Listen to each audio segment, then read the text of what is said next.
TCU and Texas Tech ready to roll from Lubbock. But we're clear for kickoff. Texas Tech won the toss and is elected to receive. Obercrom boots it away, and Jakeem Grant out of his own end zone. And Grant takes it across the 25, so that is where the nation's #3 offense will begin. From the 27, Texas Tech gets it going with a Patrick Mahomes design throw. He'll tuck it and get across the line of scrimmage. Mahomes, a sophomore, leading this offense, averaging 54 points per game. One of the biggest keys about Mahomes is he doesn't have many really negative plays. He hasn't taken any sacks so far this year, and you see right there, didn't have anything, still gets positive yards. Got one, 2nd and 9. They get it outside quickly to Jakeem Grant, who uses a block from Reggie Davis to get across the 30, and we get our first 3rd down of the game on this opening Texas Tech possession. Joe, both teams like to spread the field, and they like to put their playmakers in space. So really it's going to come down to which defense tackles better in space. TCU so far being able to wrap up Jakeem Grant, which is not an easy task. Opening drive for the Red Raiders and a 3rd down and 5. Pressure off of the edge. Mahomes gets rid of it just in time, and Grant, normally reliable, drops it. It's 4th down. In a big game, starting in Big 12 play, sometimes you got some of those nerves going on, especially at the wide receiver position. Jakeem Grant with 1 catch, but on 3rd down, a critical situation. I'd like to see him be a little more cool and calm and bring that one in. Now, how about Texas Tech already having more punts than they did last week? And the win against Arkansas. Their punter is a good one. He just doesn't get a ton of work. Taylor Semink. They send it away to the dangerous freshman Kavontae Turpin. Over his head into the end zone. Boy, that thing on the fly. Close to 70 yards. From the 20. It's a trick play to begin with Turpin throwing the ball for Slanina. How about Gary Patterson pulling out a trick for a 15-yard gain to get the offense's day start? Definitely not what Texas Tech expected this early in the game. So a little trickeration, trying to catch this Texas Tech defense off their heels right now. Unbelievable to start the game. It's one of the nation's top offenses, averaging just under 50 points per game. Play action, and there's a shot for Josh Dotson. Their top receiver crosses midfield, and another TCU 1st down. And Dotson's gotten so much better at catching a lot of those intermediate routes and shorter routes. He was really just a big play wide receiver and a red zone threat. But now he's really a complete wide receiver. He worked on that a lot this past spring and in training camp. 2 plays for the Horned Frogs to move it into Texas Tech territory. And Aaron Green's first run goes for a short gain. Micah Awe was there with Rika Levy. And 2nd down coming up. We talked about some of the keys for Texas Tech's defense. Really tackling. You go back to that Sam Houston State game, it was closer than it really should have been, in part because the defense just didn't tackle well. A lot of missed tackles throughout that game.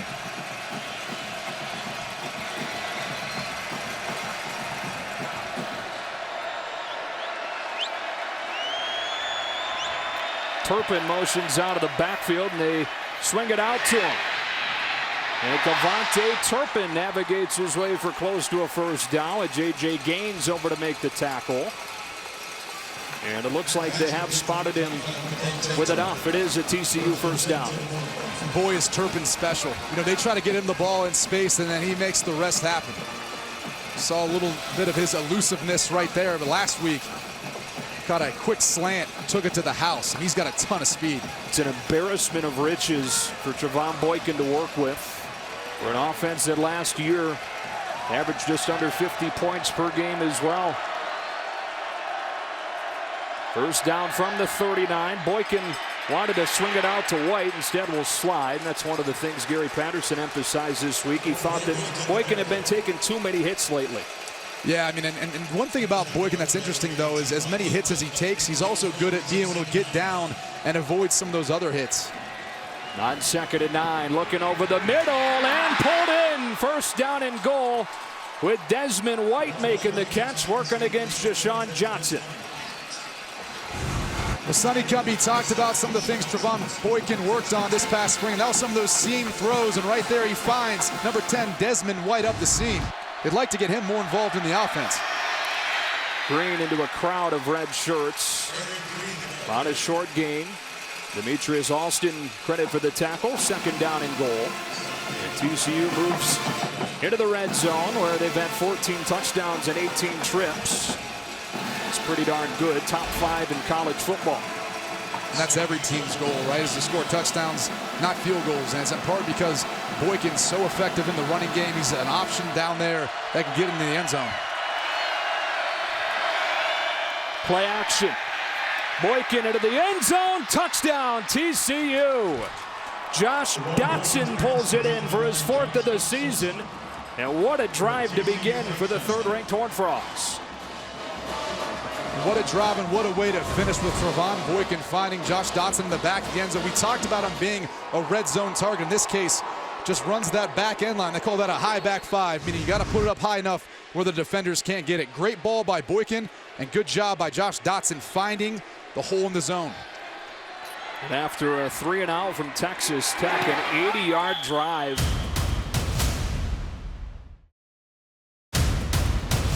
Scoring drive for TCU, 8 plays, 80 yards, capped off by the Dotson reception. And Boykin was a perfect 4 for 4 on that drive. They keep it away from Jakeem Grant. And whistle it dead inside the 15. Apparently Justin Stockton took a fair catch. And so Texas Tech will start this drive. The receiver gave a waving signal. Any gesture, any gesture with raising your hand up or anything like that, the refs are going to try to protect their returner, and they're going to consider that a fair catch. And so this Texas Tech offense that scored on its opening drive in each of the first 3 games this season, a 3-and-out on its opening drive, and for the first time this year behind.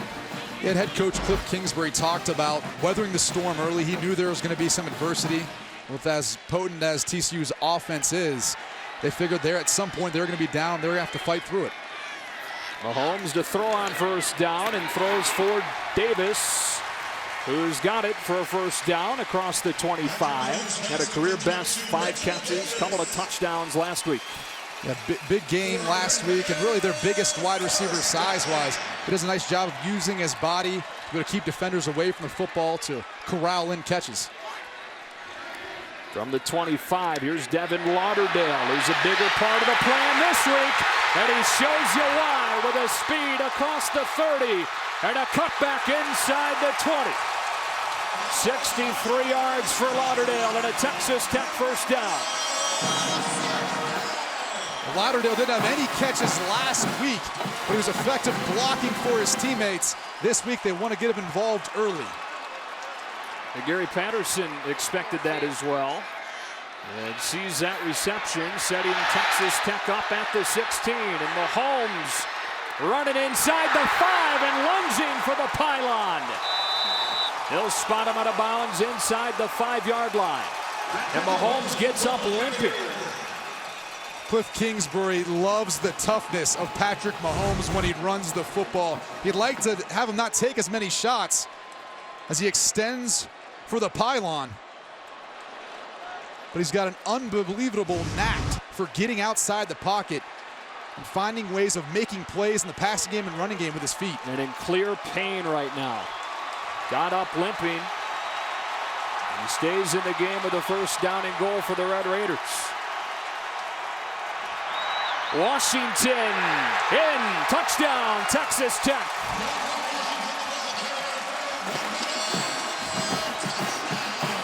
But the bigger story right now is the pain that it appears Patrick Mahomes is feeling. DeAndre Washington's just going to follow his blockers up front. Alfredo Morales, LaRaven Clark, the big boys. On a way of pushing back that TCU defensive line that has seen so much change throughout the course of the season. The injuries, off the field issues. Texas Tech taking advantage. And that looked a lot more like the Texas Tech offense we saw over the first 3 weeks. 3-and-out on the first drive.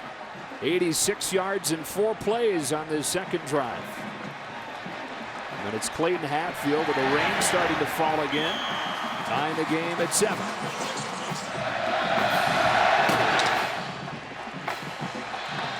Turpin watches it sail over his head. Let's go back to that play, the key play on that long drive. Texas Tech's going to use number 11, Jakeem Grant, to kind of be a decoy here. He's coming in motion. They're going to throw the screen to Devin Lauderdale, and he's going to do the rest. But I want you to look at number 21, DeAndre Washington, hustling down the field. He lays a block that allows Lauderdale to get the additional yards.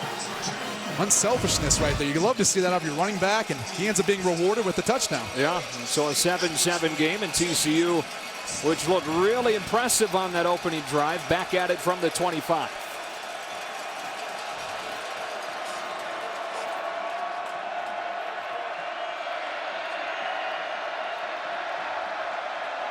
Boykin was a perfect 4 for 4 to begin, and plenty of time here to scan the field and find Dotson, who's got his 3rd catch of the day and a first down to the 40. Joe, only a 3-man rush. We talked to defensive coordinator David Gibbs, and he said he's going to mix up his coverages and his blitzes and how he's going to try to confuse Trevon Boykin. He would want him just to slow up and try to confuse him a little bit. They bring pressure this time, and they swing it out to Green, and it's ruled an incomplete pass. It was borderline there whether or not that was a pass or backwards, but they call it incomplete. Check out Trevon Boykin quickly goes to his swing as they set up a screen almost versus the Texas Tech pressure. Hard to tell from that angle. First incompletion for Boykin. 2nd and 10 from the 40.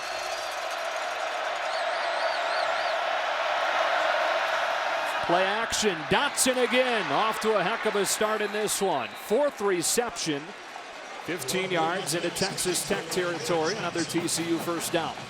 TCU offense is so effective with what they call these run-pass options. They've got a run-play call, but a pass route right in behind, and they allow that to affect the defense with the run or the pass. You got to pick your poison in that case. It's 4 catches now for 53 yards and a touchdown for Dotson. Here comes Green. Met in the hole by Malik Jenkins, who doesn't figure to see as much time today with Texas Tech spending much of the day in the nickel. TCU's working a lot to Josh Dotson in the passing game. That's in part because number 7, Colby Listenby, is battling an undisclosed injury. He's not out there on the field. Emmanuel Porter, number 1, is starting in his plays at the top of the screen. Good player himself. Yeah, he's obviously got all the ability. They're confident in him, just not the same type of speed. A little better size than Listenby. This one slung sidearm. And Dotson driven out of bounds by Justice Nelson. 3rd down for the Horned Frogs. Colby Listenby, the Big 12 100-meter track champion. Warmed up, but not out there on the field. Now we'll see if Texas Tech will decide to bring more heat on Trevon Boykin or just a 3-man pass rush and try to play coverage. First 3rd down of the day faced by TCU's offense. One player to keep an eye on is number 10, Pete Robertson. He's going to be spying Trevon Boykin throughout the day in case he leaves the pocket.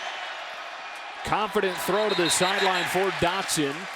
They say that he did get a foot down, but short of the sticks, defended by Gaines. And 4th down and a couple of yards coming up. Decided to play coverage on a 3-man rush. Trying to make Trevon Boykin and TCU go the long, hard way. So the Horned Frogs will go for it after a timeout. And this, if they do decide to go for it, will be trying to get it, or trying to convert it for the first time this year. Back in just...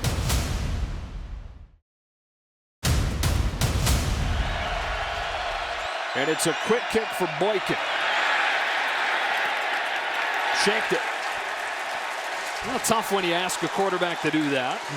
Yeah, I mean, he's so effective in so many ways, just not necessarily punting the football. That might be his only weakness. Yeah, he can run, he can throw, he played receiver, played running back. Yeah. But not a great punter. Probably didn't do so well in that punt, pass, and kick contest. No, right. Just in the passing part. And we saw Patrick Mahomes banged up on that last drive. Chris Budden, you've got more. Yeah, he came over. The medical staff looked at both of his legs. He told them, I'm fine. He walked around. They did put on a brace on that left knee as a precaution, Joe. All right, Chris, and you see the rain starting to fall. And that brace on that left leg.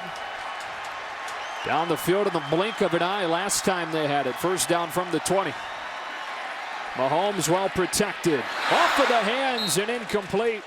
Grant was defended by Traven Howard, and it's 2nd and 10.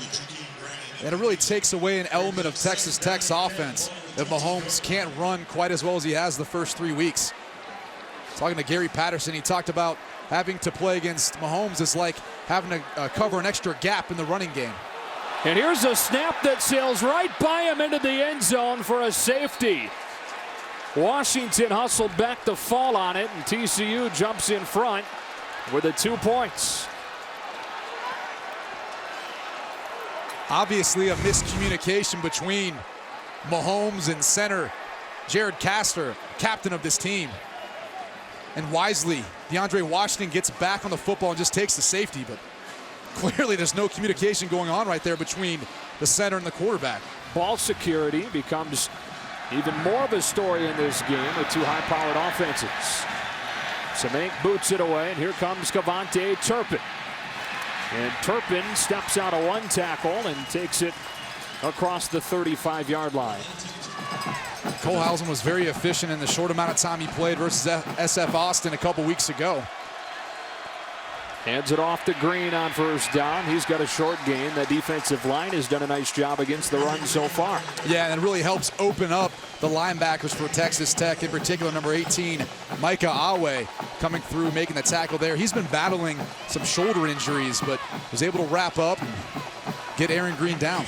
Boykin back in after that 1 play. 2nd down and 8.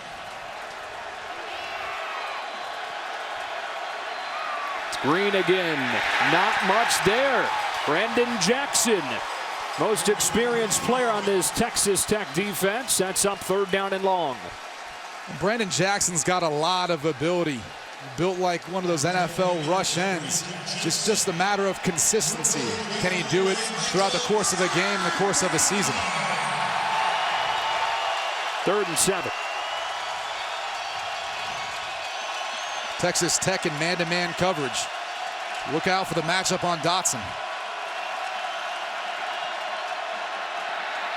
Look in that direction. Dotson going deep. Perfectly thrown and pulled in. What a toss by Boykin, and Dotson beats Madison for 36 yards. Boy, is that pretty. I mean, Trevon Boykin just laying it out to Dotson, who's got the extension to make the catch. These two are special. His 7th catch of this opening quarter. That's Kyle Hicks with his first carry as we go back to that long completion. Nothing special about this. This is just one-on-one coverage. Trevon Boykin does a nice job laying the ball to the outside where the defender cannot get it. And Dotson with the hands to bring it in over Paul Banks at cornerback. Yeah, seldom used Paul Banks. With as fast as TCU goes, Texas Tech having to roll in several bodies to keep up. The defensive back spots. On 2nd and 1, Boykin off play action. Throwing for the end zone. Desmond White can't run under it. And it will be 3rd down. That is not a flag. It's a tortilla that came in the back of the end zone. I saw you putting your hands up as if to protect me from saying PI. Well, sometimes it can be tough to determine whether or not it's a tortilla or a flag. But nothing like wet tortillas. It's interesting seeing tight ends in the game for TCU right now. They only had 1 catch in the season. It was last week versus SMU. Finally getting 1 catch, and it was a touchdown. It was a big one. And we joked around with Sonny Cumbie, the offensive coordinator, yesterday. Said, "You think we'll see more?" And he goes, "Whoa, back-to-back weeks using the tight end." And here it's Boykin sneaking it for a first down up to the 12. TCU doesn't get under center much. When they do, you can almost guarantee it's either a quarterback sneak or in a 2-minute situation, they're going to spike the football. But that's about it. It's odd right now. Sun on the field, but it continues to rain pretty hard. With a first down and 10 from the 11 for Trevon Boykin in this offense. Desmond White in the slot. He's a guy TCU likes, and they'd like to get him more involved in the offense. Here's Green trying to get outside. Able to turn the corner for a pickup of 5. Nudged out by Awe. Second down. Desmond White, we talked about. He's a Dallas-Fort Worth area legend from DeSoto High School. Tremendous quarterback, converted to wide receiver. A little bit of a slow start to the season. Had a great game versus Minnesota. Now just trying to kind of get his reins, getting back into the game. They go back to Green off the left side, and he's close to a first down. Tackle made by Levy, 3rd and short. Vaitai and Naff on the left side, really paving the way. They brought over Joseph Noboom, the right tackle, to help as an eligible tight end to help block as well. What are you looking for on 3rd and 2? In this particular case, I'd imagine it's going to be some sort of power run, given they still got their 2 tight ends in Buck Jones and Dominic Murka.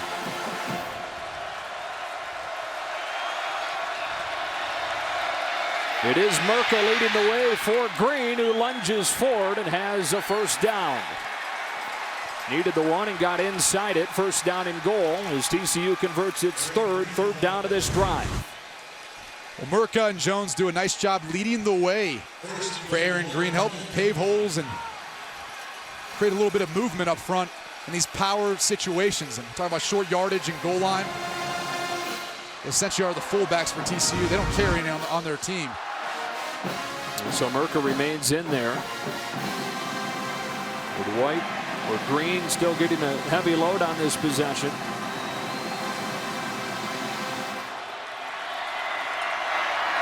It's Green hurdling his way over the goal line for a touchdown. Aaron Green for TCU touchdown. See the hops of Aaron Green there. Really not much push up front, but enough. And Aaron Green able to elevate. Tremendous athlete, complete back, does it all. Catches out of the backfield, has the speed and power to run short yardage in normal situations. On a drive where TCU goes as slow as you'll ever see him go. I wonder if that's a product of their defense and some of these injuries and wanting not to have to put as much of a burden going up against. 16-7. Who would have thought we'd see a safety in this game between high-powered offenses? Jakeem Grant brings it out of the end zone. He's taken 3 back for touchdowns in his career. And Grant takes it all the way across midfield. So Texas Tech will begin in TCU territory off of the big play from the senior. Grant fielded it so low to the ground, I almost thought he took a knee. Then he comes out of there like a rocket. He's so low to the ground, he has the ability to make one cut and change direction dramatically, and then the speed to break away. He's a special player. Texas Tech tries to get him the ball in as many ways as possible. Last week threw a touchdown pass on a reverse. Look at that. Only guy in the country that has a touchdown passing, running, receiving, and on a return. And he's the only guy in Texas Tech history to do it. He's done it in the first 3 games this year. Straight ahead they go. DeAndre Washington. The interior of that TCU defense shuts it down. 2nd and 9. Ty Summers in there for the tackle. Part of this young linebacking core, along with Howard and Wilson, both converted safeties. Denzel Johnson's been the guy that really sticks out. Had a huge impact, filling in the big shoes of Sam Carter left behind. He's done a great job this year. Instead of got their strong safety spot right out here in the slot. Mahomes looking in his direction. Lauderdale goes up and gets it. And chopped down immediately by Nick Orr, a yard short, 3rd and 1 for Texas Tech. This is 2-down territory for Texas Tech. They don't really even know who their field goal kicker is. So they'll have a couple opportunities to get a first down here. Yeah, both Hatfield and Barden have tried field goals. Their longest field goal this year is 33 yards. On 3rd and 1, it's Washington for a first down. DeAndre Washington thrown down by Kindred after a run of 16. That easy decision there. 3rd and 1. Give the ball to DeAndre Washington. He averages 8 yards a carry this season. Really can make a guy miss and get upfield. Very explosive running back. Back to him on first down. Steps out of a tackle. Washington for the Texas Tech touchdown.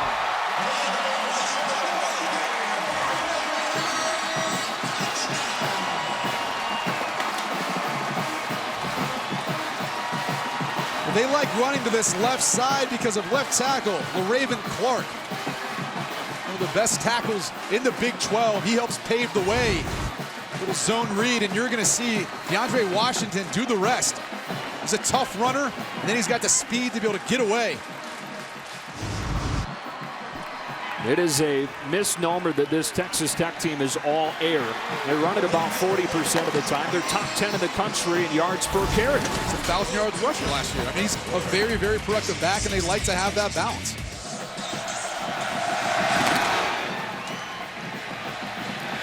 And doing a nice job of neutralizing the dangerous Turpin right now. How about those numbers for Boykin? He's the only active player with more than 10,000 total yards. That includes his time as a receiver. Saw his 257 receiving yards during his career. From the 25, with the rain having stopped, dumps off his screen for Green, and there is Pete Robertson dropping him at the line of scrimmage. The senior sniffed it out. As Trevon Boykin kept dropping back, you could tell Robertson got the feeling that there was something else going on with these offensive linemen releasing. Heady play. Ball snap, play on, and Boykin gets swallowed up. Now Ty Slanina down to the near side of the screen had moved, and everybody kind of stopped thinking it was a penalty. It wasn't. The ball was snapped, play on. Well, again, another snap early. It seemed like it was before maybe Trevon Boykin expected it. We saw that for the Texas Tech offense. These early game jitters still aren't out of their system yet.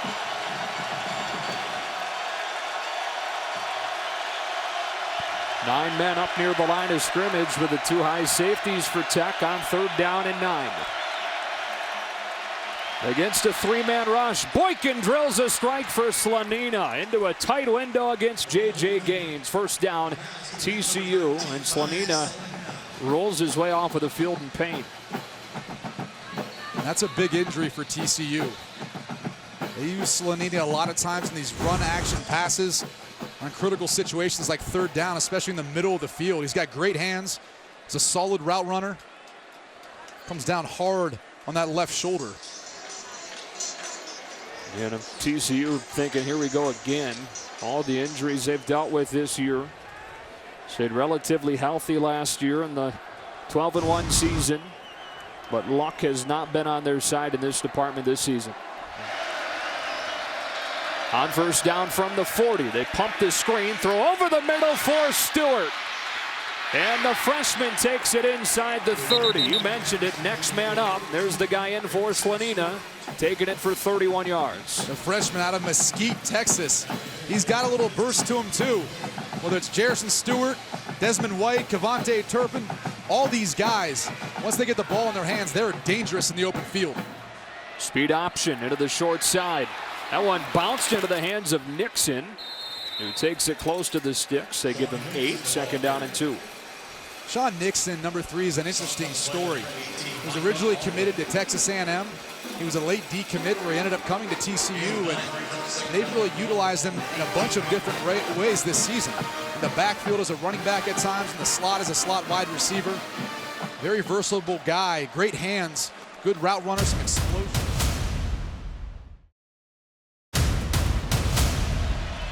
Kind of bucks that idea that the spread is all about passing.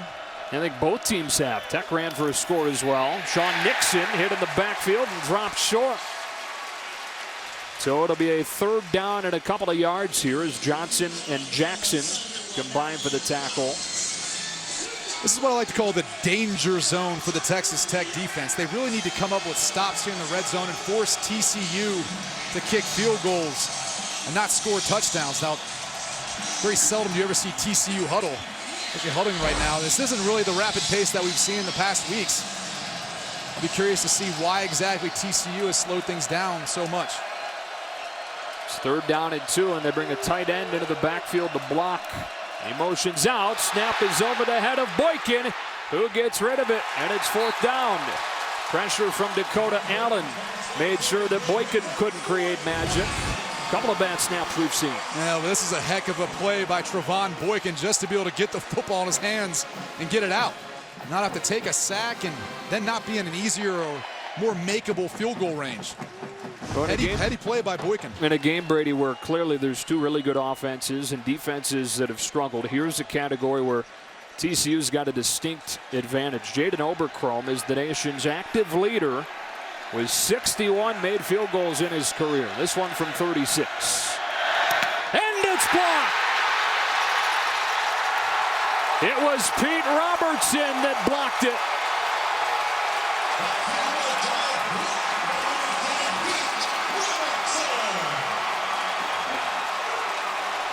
We talked about Pete Robertson's impact on this game playing defense, but here's an example of what he's capable of doing on special teams.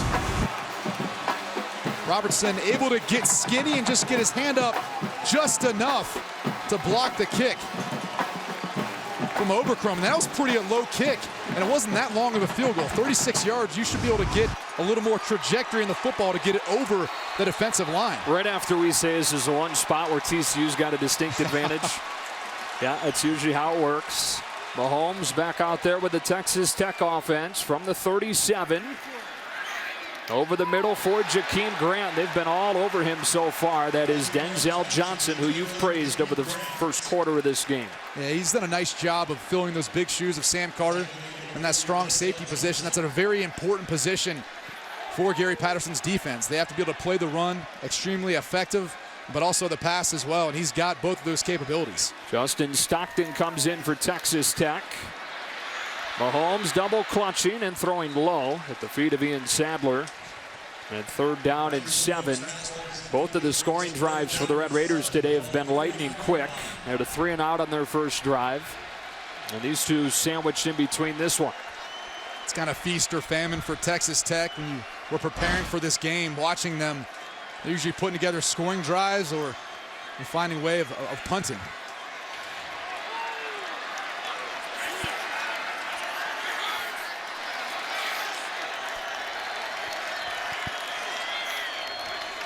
On 3rd and 7. Mahomes well protected, threw low and incomplete. He had Ian Sadler open, but there's a flag down in the backfield. Looks like it might be a late hit on 94, Josh Caraway. Penalties have been an issue for TCU this year. Personal foul. Roughing the passer, number 94 of the defense. 15 yards from the previous spot, automatic first down. And that is a drive extender. There's Josh Caraway at the bottom of the screen. Tries to use a speed inside move, and no need for that.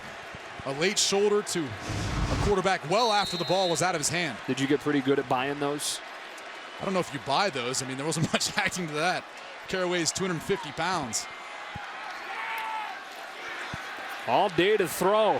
Over the top, Jakeem Grant. Touchdown, Texas Tech. Promptly taking advantage of a mental miscue from TCU.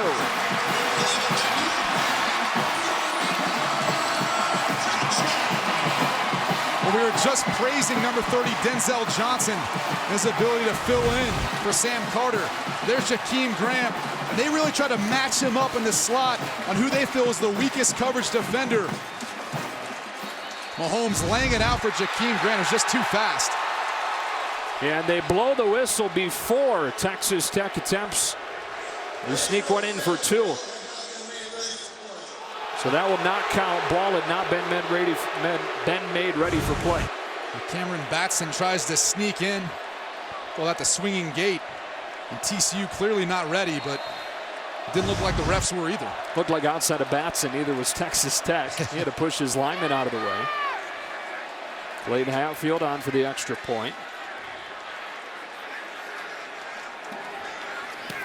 Texas Tech has its first lead of the day. Concepts and things that they do, and that really has helped out Jakeem Grant in this offense. Semenk sends it into the end zone, and Turpin will take a knee. Drive begins with an empty set for Trevon Boykin from the 25. Steps into pressure and off of the hands of Dotson. Second down. Rare drop by Dotson, but credit Brandon Jackson, number 9 for Texas Tech, coming off the edge. Didn't quite get to Boykin in time, but provided enough pressure to force Boykin to get that ball out early. Now, you were curious to see how David Gibbs would operate this. What have you thought of the way they've approached it so far? He's a very truthful guy. I mean, he's doing exactly what he said. He's mixing up coverages, blitzes, and trying to, again, confuse Trevon Boykin post-snap. New on second down. Steps up and throws to the sideline. And has a first down, and they'll get more. Desmond White was pushed out of bounds late by Johnson. So Tech on 15 yards. Deshaun Johnson had a fantastic game last week versus After Arkansas. the play was over, personal foul. Late hit out of bounds, number 7 of the defense. 15 yards on the end of the run, first down. It's a shame. He had 16 tackles last week and 1 tackle for loss. Right here, that was way late, not even close. We've seen a couple late hits in this game. Penalties are something that Texas Tech has been much improved on this year, something that plagued them just a year ago. Yeah, they were one of the most penalized teams in America a season ago. They're best in the Big 12 this year. Here's another trick play. It's covered well.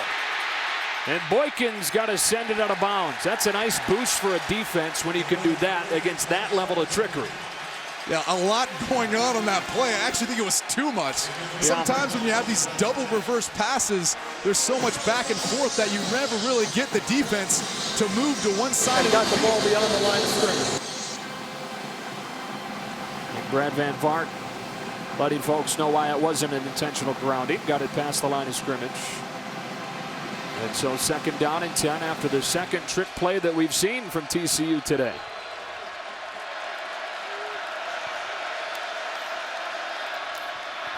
Boykin steps into his throw wide of his intended receiver, Emmanuel Porter, defended by Thierry Guima.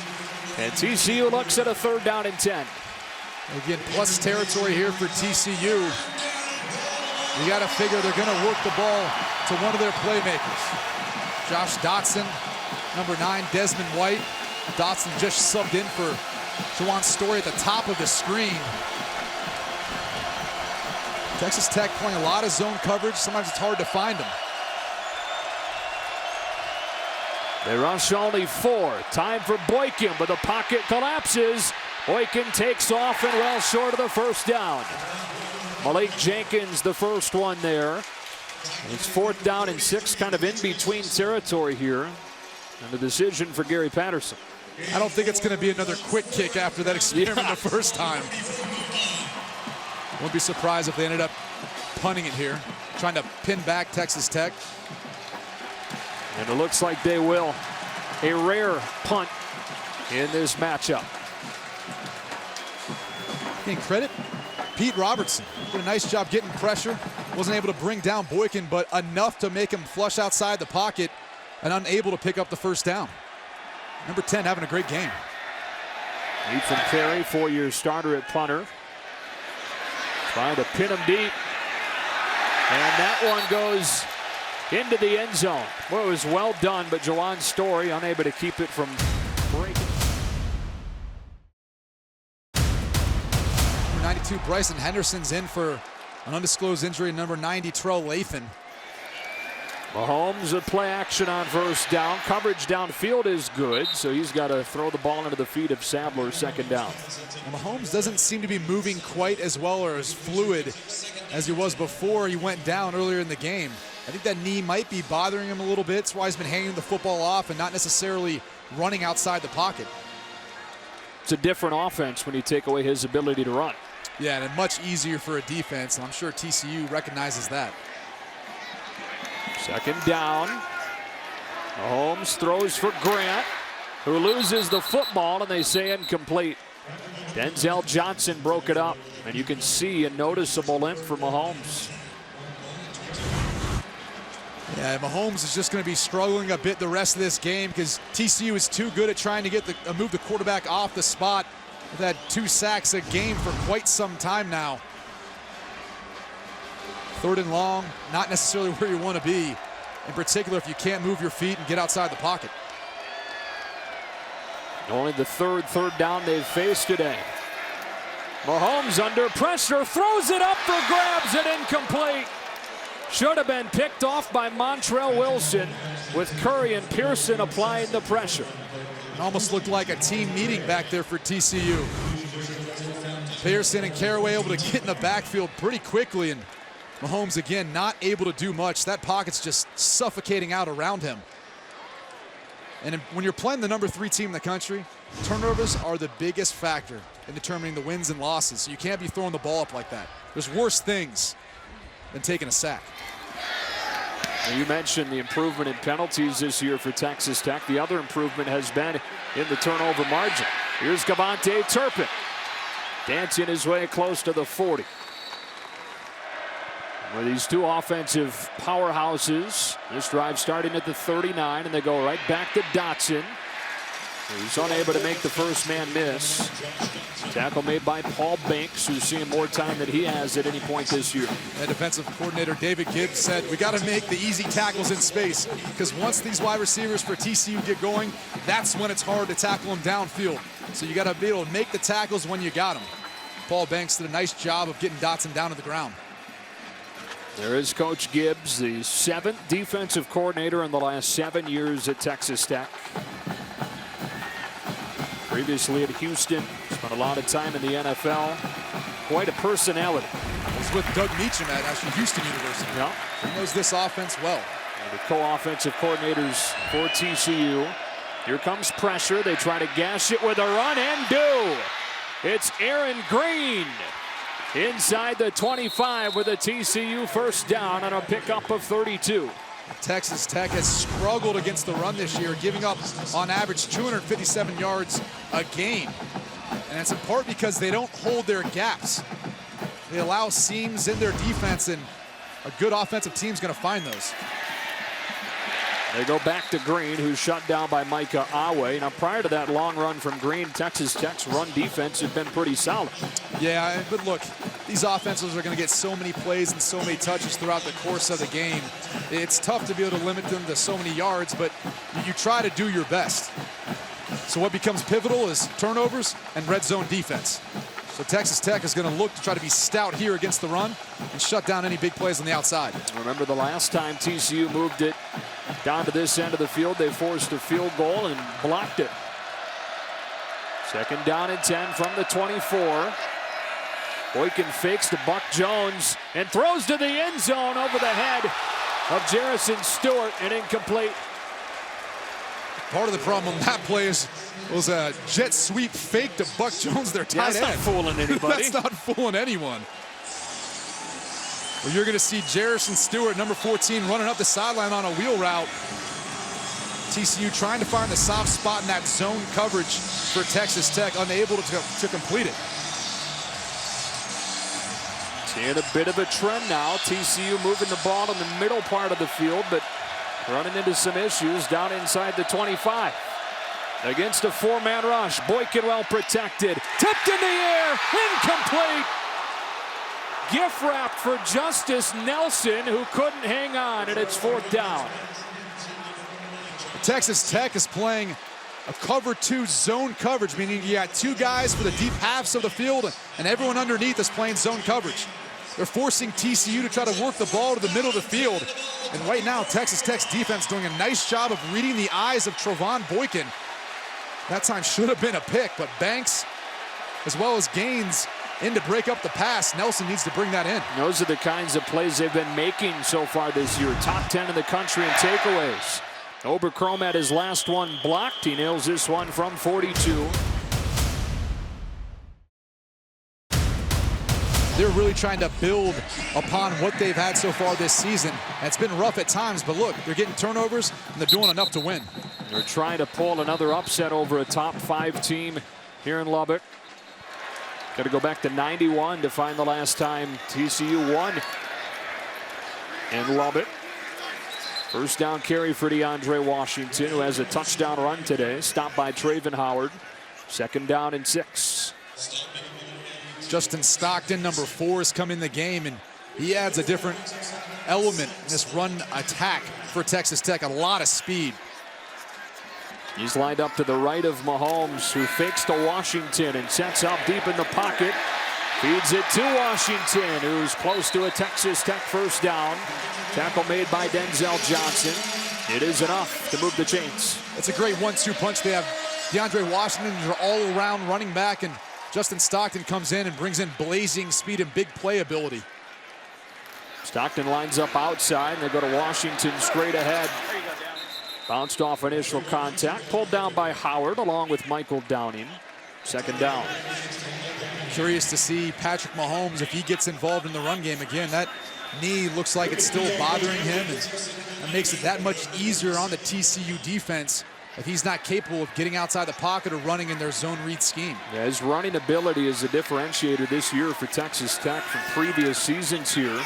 Ian Sadler with his first reception and a first down close to midfield. Hit out of bounds by Derek Kindred. Sadler's a guy that you like. I love Sadler. I mean, he runs great routes, has solid hands. He's Patrick Mahomes' roommate, so believe me, they have a connection as well. And you can tell when you watch this team. He's who he relies on a lot to make those tough catches across the middle. Stockton back in there at running back. We've not seen him flash yet today. He takes the fake, quick throw. Jakeem Grant makes Downing miss and close to a first down. Pushed out by Montrell Wilson. Right at the sticks. He's just so much fun to watch. He's like a human joystick. Yeah. He just moves around. He's so tough to touch, and even in a phone booth. 5'6", 170. Yeah.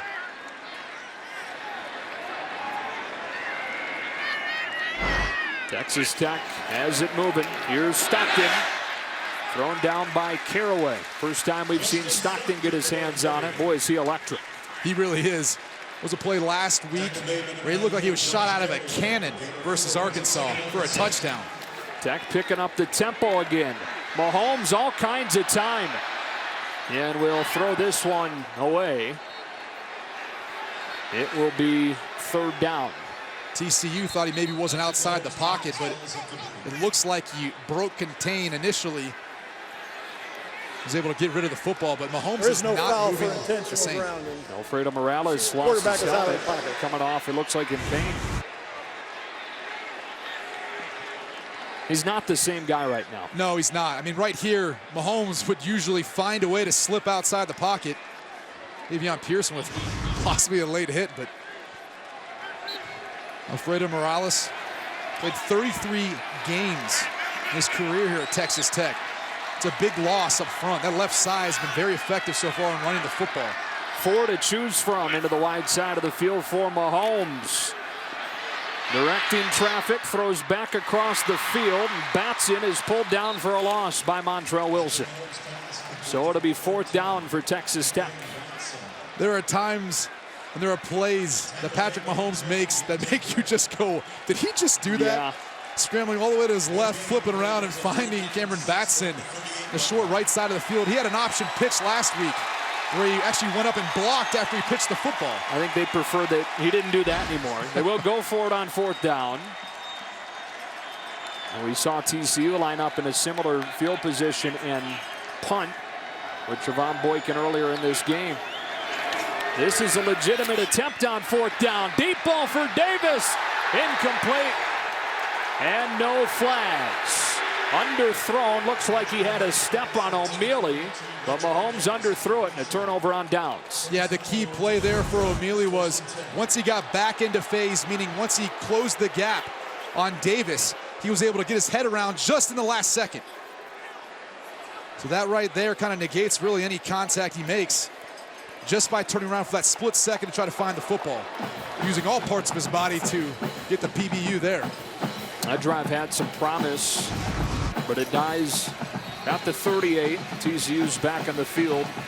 Inside of 7 minutes in this first half, down 2.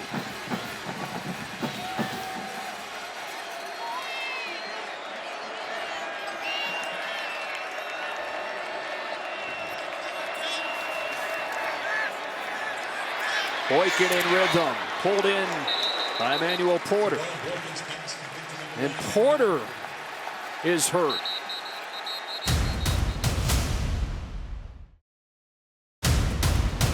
There's a guy he's in for, Colby Listenby, who we've not seen play today. Was limited in practice this week and hasn't taken the field yet today.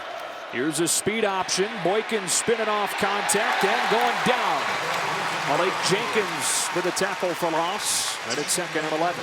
Yeah, and credit number 9, Brandon Jackson, for really disrupting this play. Once he penetrated through the line of scrimmage, he got Boykin to stop his feet. Very key. TCU's in a hurry. Boykin throws it high, tipped and incomplete. In and out of the hands of Aaron Green. This TCU offense is so out of sync right now. They've been playing much slower than usual as far as getting up to the line of scrimmage. In that case, then they try to speed things up, and it just doesn't seem like Boykin can get into a rhythm where he looks comfortable back there in the pocket. 3rd down and 11. With Texas Tech, just keep doing what you're doing. Try to get pressure at those front 4 and contain Boykin and play good zone coverage on the back end. They rush only 4. Boykin steps into a deep ball into one-on-one coverage. Dotson pulls it in. Touchdown TCU from 52 yards on 3rd and long. Well, that goes a little bit into the inexperience of Paul Banks. Defensive coordinator David Gibbs talked a little bit about Trevon Boykin throwing balls that usually most quarterbacks won't throw. He waits a little bit longer to get out of his hands, and the DBs have to cover for that much longer. It's incredibly difficult. He knew it eventually. They would give up some big plays at some point. 9 catches for 152 yards and now 2 touchdowns for Dotson. And TCU's back in front. You mentioned the big plays. There's one of them there. Throwing it up for Dotson. That one into the end zone, and Texas Tech takes a touchback. Let's go back and look at this most recent touchdown. Josh Dotson's at the top of your screen, matched up on number 28, Paul Banks. And watch Trevon Boykin in the pocket. No one's able to get pressure for Texas Tech, and he's able to just sit back there and take his time. Eventually throws it up. Paul Banks in position, but Dotson just able to make the play. It's so difficult when you have to go versus this TCU offense. You got to be able to cover for a long, long time against one of the better wide receivers in college football. See what kind of response Texas Tech has. They begin with play action. Mahomes, a confident throw to the outside. That is incomplete. Wanted Lauderdale. And in front of that TCU sideline, the officials got plenty of help making the call. 2nd and 10. And one of the keys for Texas Tech to be able to start moving the ball again is having more production on 1st down. They've been struggling a little bit as far as getting things going on 1st down and putting themselves then in 3rd and long.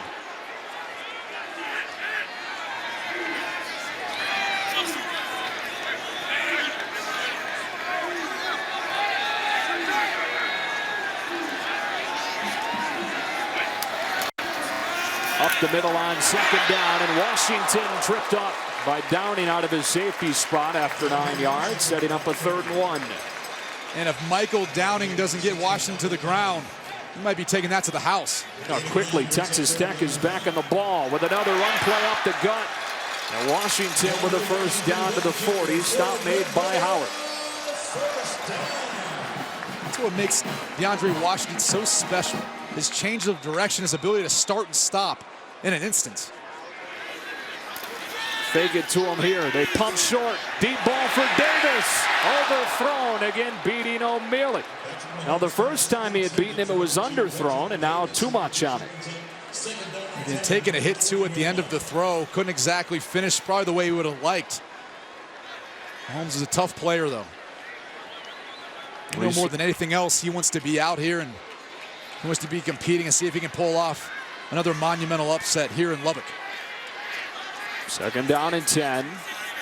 He seemingly hurt that leg in one of the early drives, but Chris Budden reporting that he told the trainers he's fine and he stayed in despite a noticeable limp. And throws this one into a tiny window for Ian Sadler, who comes up clutching that left leg. Fresh set of downs from the 46. Here's Washington. Inside the 30 with another first down run. This one for 19 yards.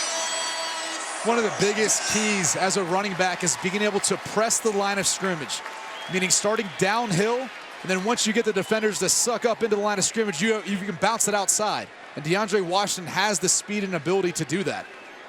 Really turned himself into a good all-around player and having a good day today. Up to 82 yards in his first half. He'll add to that total here. Another first down run and nearing 100 in his first half. Number 37, Quentin White, came into the game. He's essentially their fullback. Injury timeout. You're going to see him lay a block that helps open up this jump cut by DeAndre Washington. Washington has the speed to do the rest. It seems like it's got to be something more than coincidence because it's happening everywhere at an alarming rate, it seems, this year. Higher than normal. On first down, they get it to Reggie Davis. And the block on the outside unable to be connected on. And Nick Orr came up to make the tackle. They lose a yard, and it's second down. True freshman Jonathan Giles trying to fight his way on that block, but it's one of the keys for these Texas Tech wide receivers. They have to become better blockers for their teammates before they can really get on the field and get more touches with the football. It's a rare long sustained drive for Texas Tech. Normally you see them striking quickly. Here's the 9th play, and it's got Mahomes over the middle and incomplete.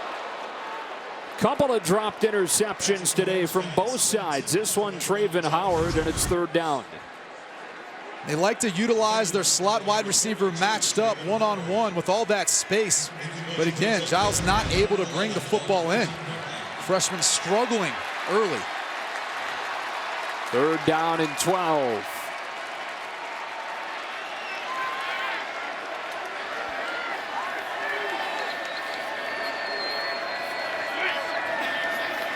Draw play for Washington, who's got a hole, and DeAndre Washington makes it a decision right here for Cliff Kingsbury. It's fourth down and a short 2. It looks like they're going to speed things up and go for it. You got to love the aggressiveness of Cliff Kingsbury. He runs all the way down to watch the play from up close, and Mahomes limps his way into the end zone for the Texas Tech touchdown. Yeah, the only one left at home to be able to tackle Patrick Mahomes was number 26, Derek Kindred. But as much as he's handed the football off, Patrick Mahomes had a clear path to the end zone, scoots on in. Yeah, you didn't need fresh legs to get in there. Yeah, I think we both might have been able to run that one in. So Mahomes has Texas Tech back in front. And Clayton Hatfield on for the extra point. Out of the hold of Cameron Batson. Knocks it through. Good response by Mahomes. Fast play helps that. Puts more pressure on the defense. What a weapon Samaik is with those long, good hang time kicks. And Turpin has to take a knee as we check in with Rob Stone in Los Angeles. Final minutes of this opening half, and Trevon Boykin against a 3-man rush. Gary Moore got pressure, able to get it away and dump it off. And it's Hicks for a first down across the 40. And number 5, Gary Moore, had an opportunity. This is what defensive coordinator David Gibbs talked about. When you have the easy tackles, you got to be able to make them. Now, it's never really easy trying to tackle Trevon Boykin, but you're not going to get a better shot than him dropping back in the pocket. Yeah, it's all relative, right? How about that play against SMU he made last week? Unbelievable. Loading pressure and getting in for a touchdown run. No doubt he'll be on the Heisman reel as he makes his campaign here in his senior season. He tucks it again, takes off this time, and navigates his way for 7. Yeah, they added a spy, number 40, Dakota Allen, waiting for him. I think Texas Tech is just hoping they can try to contain him and not allow him to have one of those big runs like he had a week ago at SMU. Able to avoid a rush and then scamper for about 30-some yards into the end zone. As a sophomore against Texas Tech a couple of years ago, he ran for 100. He's had some big games in his career against the Red Raiders, including that one last year with the 7 touchdown passes. On 2nd and 3. Aaron Green able to submarine close to a first down. Wasn't much room there, but what room there was, he found his way through. TCU finds themselves in 3rd and short. Again, a part of the field where you could see them going for it on 4th down if they don't get it.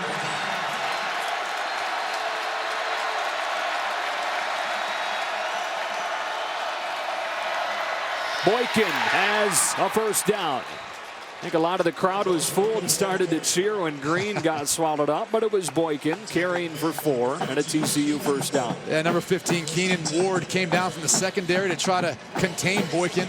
Was able to wrap him up, but unfortunately Boykin too good for the first down. Keeps the drive alive. Ward, a former quarterback himself. In fact, had never even played defense before he arrived at Texas Tech. Become a solid player on the back end for the Red Raiders. Inside of a minute and a half now in this opening half.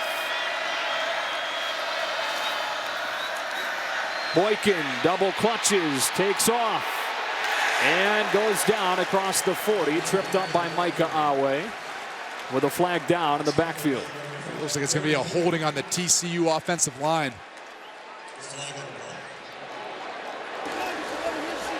Holding offense, number 74.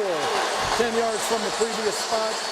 First down. That Texas Tech D-line doing a pretty good job putting pressure on another injured player. Big number 74, Big V, struggling against Pete Robertson today. Robertson, excuse me. He struggled against Robertson, Jackson. They've all been giving Big V some trouble. With a spread offense, TCU runs. First down and long, and they'll lose yards. Penetration from Rico Levy, the 340-pound senior, dropping Green for a loss. And Levy was able to just win with lower pad level, a little quickness off the ball. The big guy, 333 pounds.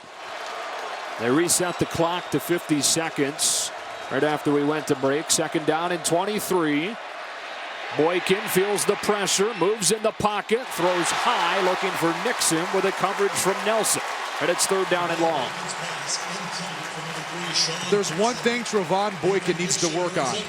It's having a better feel and ability to sit in the pocket and anticipate, get the ball out of his hands sometimes. When he struggles, it's when he's actually just got to sit in the pocket and make throws. That was the case a little bit last year in particular versus West Virginia, but even though they were able to get a win, and so far in this game, that's where I see like they've struggled a little bit passing the football. Yeah, he's shown his ability to throw it deep. You see him in the quick game, but like you said, those intermediate throws, something he's still working on. Only 3 rush, shows off the arm strength and picks up the first down. Who else? Josh Dotson beating Justice Nelson for 27 yards. And an absolute laser from Trevon Boykin into the hole in the zone coverage. Justice Nelson's got to get back further. He had no threat in the flat. Really no reason not to sink back underneath Dotson. 2 timeouts left for TCU. First down at the Texas Tech 31. Boykin steps into his throw again. First down again. Inside the 10 goes Jerrison Stewart, who's replaced Tice Lanina, one of the inside receiver spots. First down and goal for the Frogs. It's called cause and effect. You work the Dotson, it opens up that ball across the middle. And he'll spike it to stop the clock at 26 seconds. Still 2 timeouts. And 2nd and goal now. Dotson lined up to the top of your screen. 2nd down and goal for the Horned Frogs. Here is the quarterback run. Boykin unable to turn the corner. Angled out of bounds at the 5. You got 20 seconds and 2 timeouts, but now it's 3rd down. Yeah, and in this case, I think looking at the score the way it is, you want to be a little bit more conservative. You could still run the football with the timeout, or you could try to take a shot at Josh Dotson, although they tried to double him that last snap. So they actually have the advantage to run the football if they want it. Dotson again all the way to the top of the screen. Once you see from this angle here, working against Justice Nelson. Boykin into the end zone and a dart for a touchdown. Dotson worked the back of the end zone, and he's got his 3rd touchdown of this first half. And that was all possible because of Trevon Boykin and his eyes. This is a little motion out to the bottom of the field. Boykin looks off the entire defense and just waits for Josh Dotson to find that hole in the zone coverage. This is the exact same play they used earlier for Dotson's first touchdown. And he's now within 1 touchdown of the school record set by Josh Boyce, his 21st touchdown reception in a TCU uniform.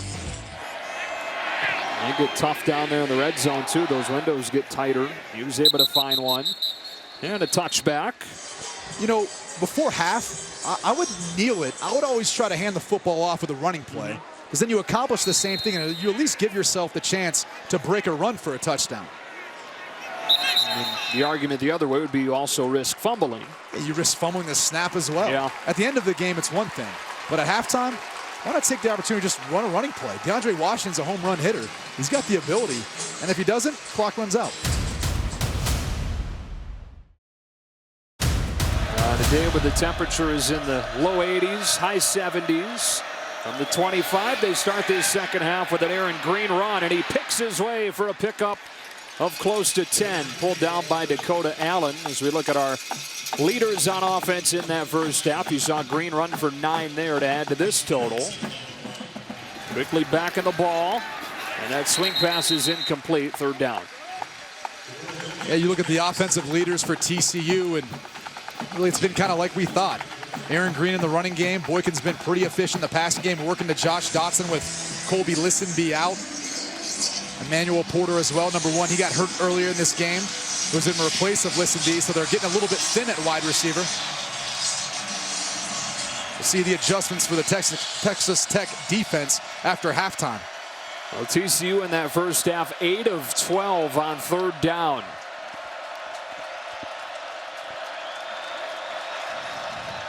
And on third and short, it's Boykin keeping for a first down. Several times during that first half, he was able to move the chains with his legs and does so here on the first drive of the second. And that's the tough part, is you got to pick your poison versus this TCU offense. If you want to try to double coverage someone on the outside or try to protect the big play versus Josh Dotson, TCU is then going to have a favorable box count or run blocking scheme. So it allows the running game for TCU to get an advantage.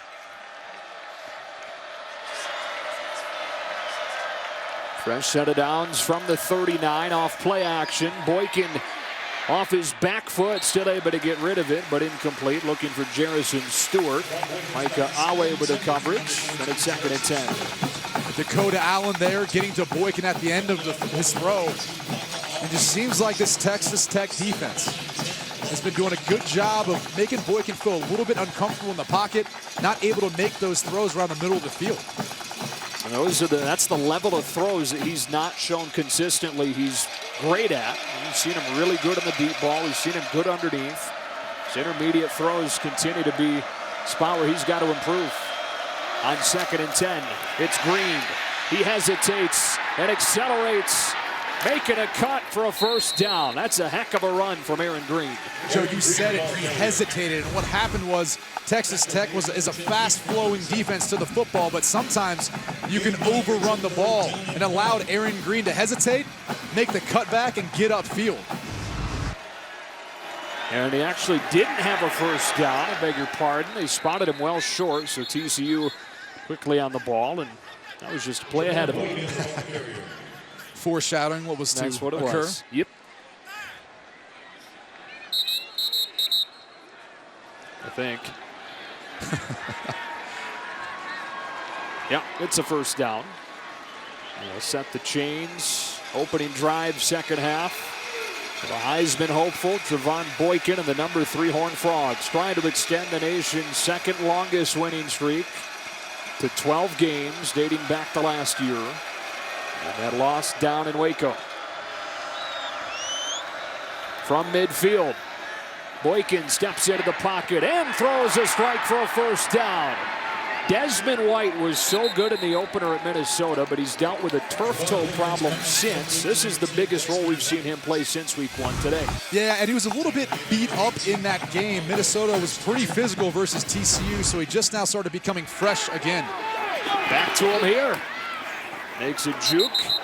And they tried to rip that ball out, which we've seen become the personality of this Texas Tech defense this year. They were pulling out that ball. They almost took Desmond White with it. Yeah. He's only 150 pounds or so. He's tiny, but boy, is he tough to bring down. Very elusive in the open field. Listed at 150, so what is he actually? Who knows? Yeah, probably not 150. He might have been weighing in with a couple extra pounds there. Second down and 2. Low snap, pulled up. Boykin scans the field, looking for Dotson, who doesn't pull it in, and it's almost a surprise now when he doesn't make a circus catch, defended by Madison, and it's 3rd and short. I'm just shocked at this point how Texas Tech has not devoted more attention to Josh Dotson. He was open. On 3rd down and 2. Quarterback sneak though. Oh, nope. Return and hand to Green, who fights through the tackle of Malik Jenkins for a 1st down. It's the first time I've ever seen TCU actually run the ball with Trevon Boykin under center. Right, other than a quarterback sneak. Yeah. Green continues to impress. TCU continues to rack up the yardage. Nearly 500 total yards for the Horned Frogs. On 1st down, speed option. Green. Chopped down Micah Awe, team captain at the middle linebacker spot with his team leading 8th tackle. 2nd down coming up. A great play by Micah Awe. Did a nice job of avoiding the left tackle, climbing up, try to reach, block him, able to get to the football. Micah Awe is always around the football because he does a nice job of running and really sniffing things out in the run game. 2nd and 8. Texas Tech shows edge pressure and brings it. Boykin just gets rid of it. And it's a strike inside the 10. 1st down and goal as Jerrison Stewart gets his 3rd catch of the day. Boykin took a shot there. Yeah, and that's the risk reward. Texas Tech brought pressure there, but then you've got one-on-one coverage with Jerrison Stewart on Ja'Shawn Johnson. Boykin hanging tough. Pete Robertson, another hit on Trevon Boykin. And those hits are going to add up throughout the course of the game. And throughout the course of the season, for a guy that they've continued to preach to, avoid it all you can. As valuable of a player as there is in college football. Sidearms to Dotson. Good open field tackle that time from Justice Nelson. Those are the ones you've been talking about. David Gibbs said they've got to make. Yeah, and you've got to stop a guy like Josh Dotson before he gets going, because once he gets going, he's tough to bring down. He's got about a 30-pound advantage on Justice Nelson. TCU brought in their power formation set.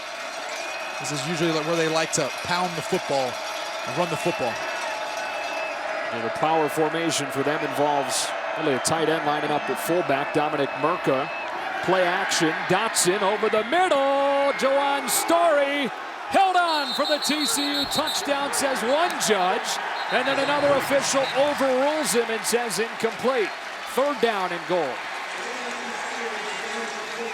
We talked about TCU bringing in their power running group to utilize their run action pass. Juwan Story catches the football, gets down, and it comes out there at the very end. As Story comes to the ground, doesn't maintain possession. He's got to make sure he keeps his body in between the football and the ground.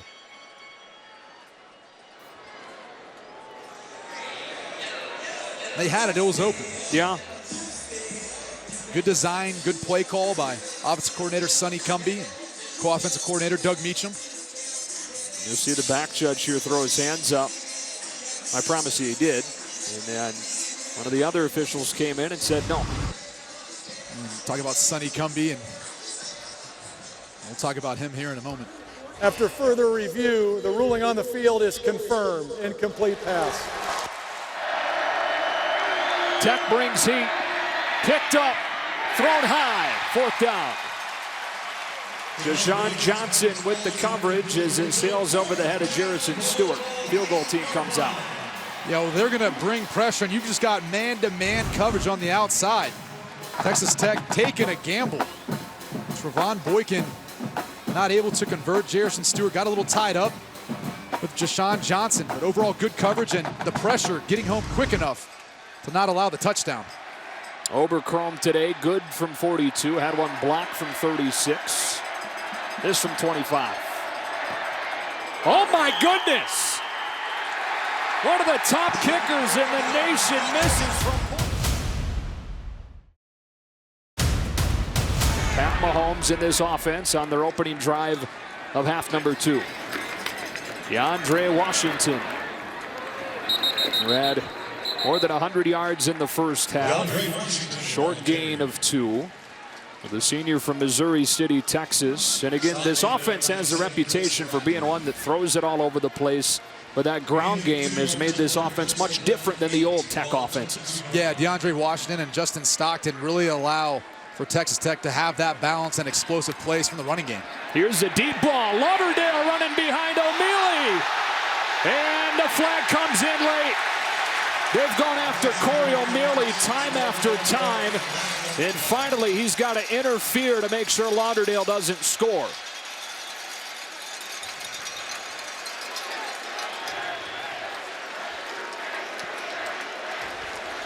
Pass interference, defense, number 2. 15 yards from the previous spot, automatic first down. And at the end of the play, you can see O'Mealy diving, trying to prevent the touchdown, really whatever he could. Smart play by O'Mealy. They've continued to go after him. Yeah, he's, the less experienced corner between him and number 18, Nick Orr. First down, Washington, big hole off that right side. DeAndre Washington cuts it back inside the 20. 43 yards before Kindred made the stop.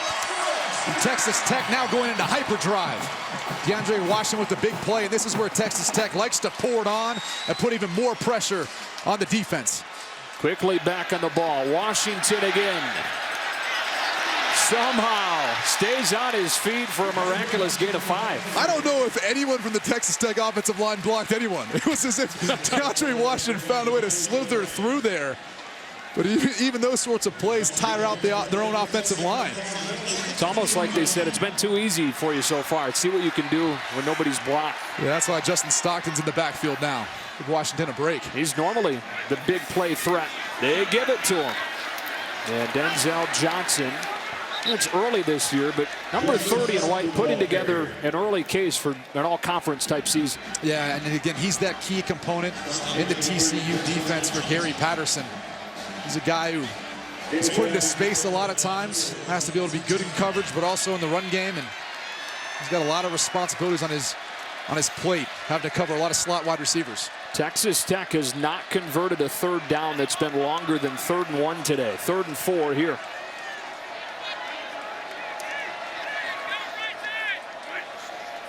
Mahomes throwing in the quick game.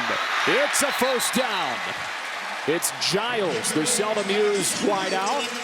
Converting, setting up first down and goal, Texas Tech. Yeah, Texas Tech loves to utilize their slot wide receivers. Those are the closest guys to the quarterback on 3rd down. Easier completions, usually matched up with a lesser cover guy for the defense. Stockton and Washington in the game here from the 9-yard line. First down and goal. Stockton slips a tackle, and Caraway pulls him down after 4. And it's 2nd down and goal. We've not seen them give the ball to Stockton straight ahead before today. Yeah, and really that's where he's best, is outside on the edge. We're running a lot of those jet sweeps. He's much more effective once he gets to the outside. He's a smaller back than DeAndre Washington, and it'd be nice to see him get it to him on the edge, allow him to utilize his speed. Well, they line him up in the slot to the near side here, motioning into the backfield. He's got it. And again, running in between the tackles into the arms of Montrell Wilson. Interesting, 3rd and goal. We talked about it. They haven't converted anything better than 3rd and 1. So in this scenario, you can't keep trying to run the football. That's not working. And you got to take a shot. Stockton came off, and now you'll see him run into your screen. Back on the field for 3rd down and goal. Mahomes clearly hurting. That was ugly. A flag comes is out, and this drive will be extended. It's the second boneheaded play by the TCU defense today to extend a Texas Tech drive. Yeah, again, Josh Caraway.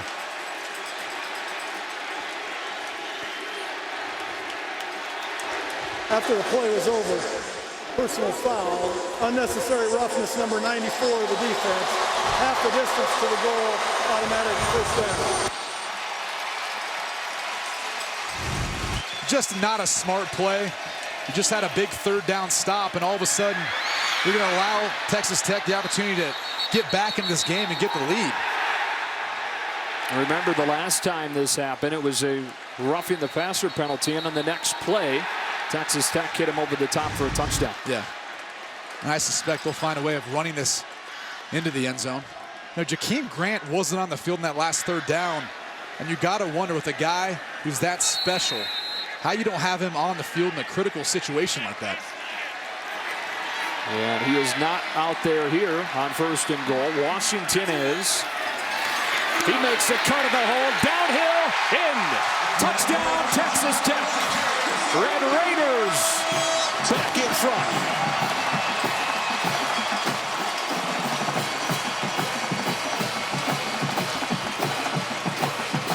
Texas Tech relying on the experience of this Tech offensive line to push the ball in.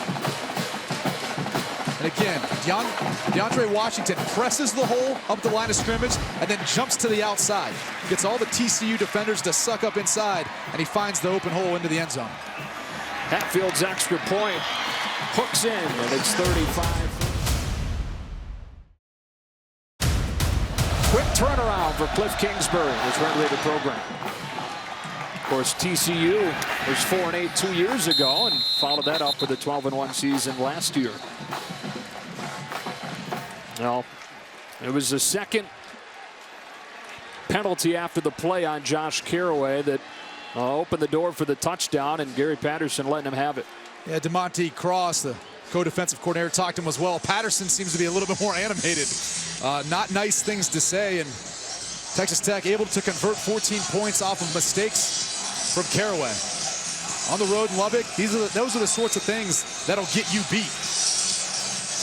The penalties have been an issue this season for TCU. Today only 3 penalties, but 2 of them absolutely critical.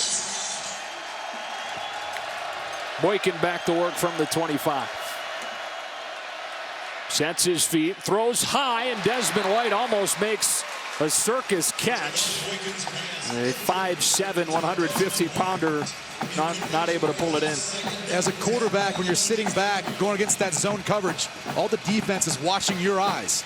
And if you're not exactly comfortable with what you're seeing out there, which doesn't look like Boykin is, it's going to play a part in your accuracy struggling a bit. A lot tighter windows to throw into than Boykin's used to. Another one of those intermediate throws. Second down, straight ahead is Green with a ton of room for a first down. And that's how you counteract a soft zone coverage. As we see a Texas Tech player go down, looks like Jashawn Johnson. But that's how you counteract that soft zone coverage. You run the football because you have the advantage in the blocking scheme. There's not quite as many defenders in and around the line of scrimmage to stop the run. That's the conundrum, right? You don't want to get beat over the top against a team that has as many playmakers as TCU, but then it exposes you to that. Yeah, and some people define that as a bend but don't break defense. Keep everything in front of you, and eventually the offense will throw you something, and that's what defensive coordinator David Gibbs is hoping for. TCU's over 500 yards of offense. First down at its own 36.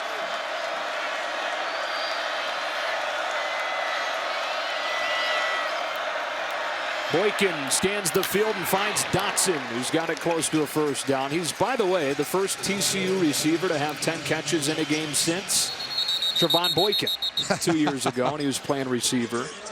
And this feels like every play we're seeing somebody down for one of these teams, this time Tevin Madison. Joe, this is an instance of what we call friendly fire. Pete Robertson on the outside playing zone coverage. He's going to run right into Tevin Madison. Wouldn't imagine. Second down and 1. out of that timeout. Play action, a slant. It's Dotson. They've eaten him up all day with that play action to bring the backers in, and then he hits it over the top of it. Yeah, and that's what happens when you're running the ball effectively. Those linebackers have to respect it and fill that run gap. And then in behind comes the wide receiver into that soft spot of the coverage. Guess who? Josh Dotson again. So yeah, now 14 catches for 209. Career day. Out of an empty set here against a four-man rush. They collapse the pocket. There's a flag down, and that one goes through the hands of Dotson. But a flag down in the backfield in the area of holding.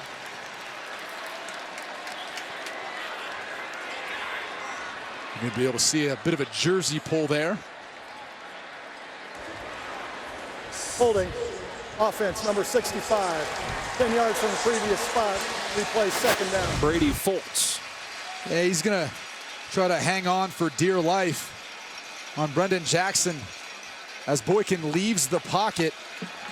Excuse me, Pete Robertson. Should have known, right? Yeah, Pete Robertson's been around the quarterback all day today. He's a special player. He's got a very bright future. It's a 10 in red. Bright future for that guy, too. First down and 20.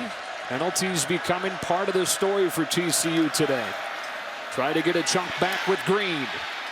And they do. About 8 for him. Demetrius Alston, defensive tackle, ran him down.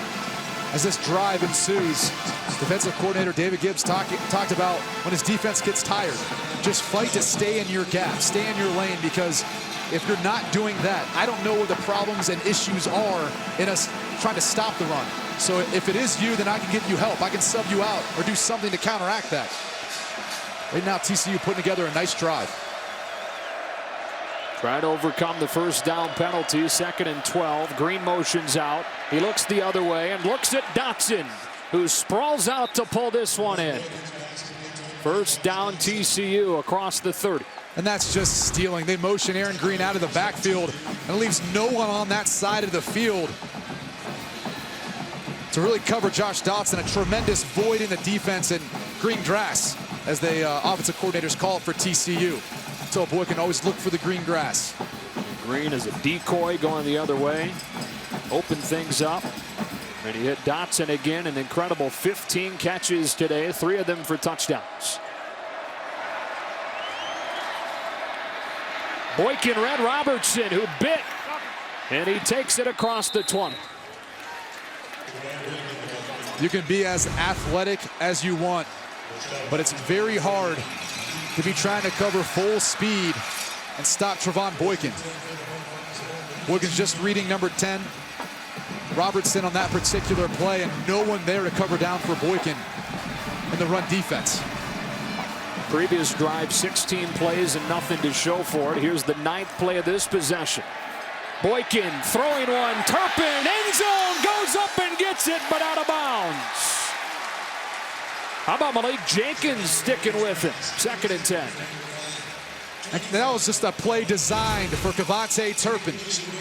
He's going to run out in motion on what's called a wheel route. And Malik Jenkins does his best to stay with him, and just enough to keep from getting a foot in bounds. Great defensive play. A guy that's been mostly a special teams contributor his first 2 years. Stuck with a speedy Turpin there. 2nd and 10 from the 19.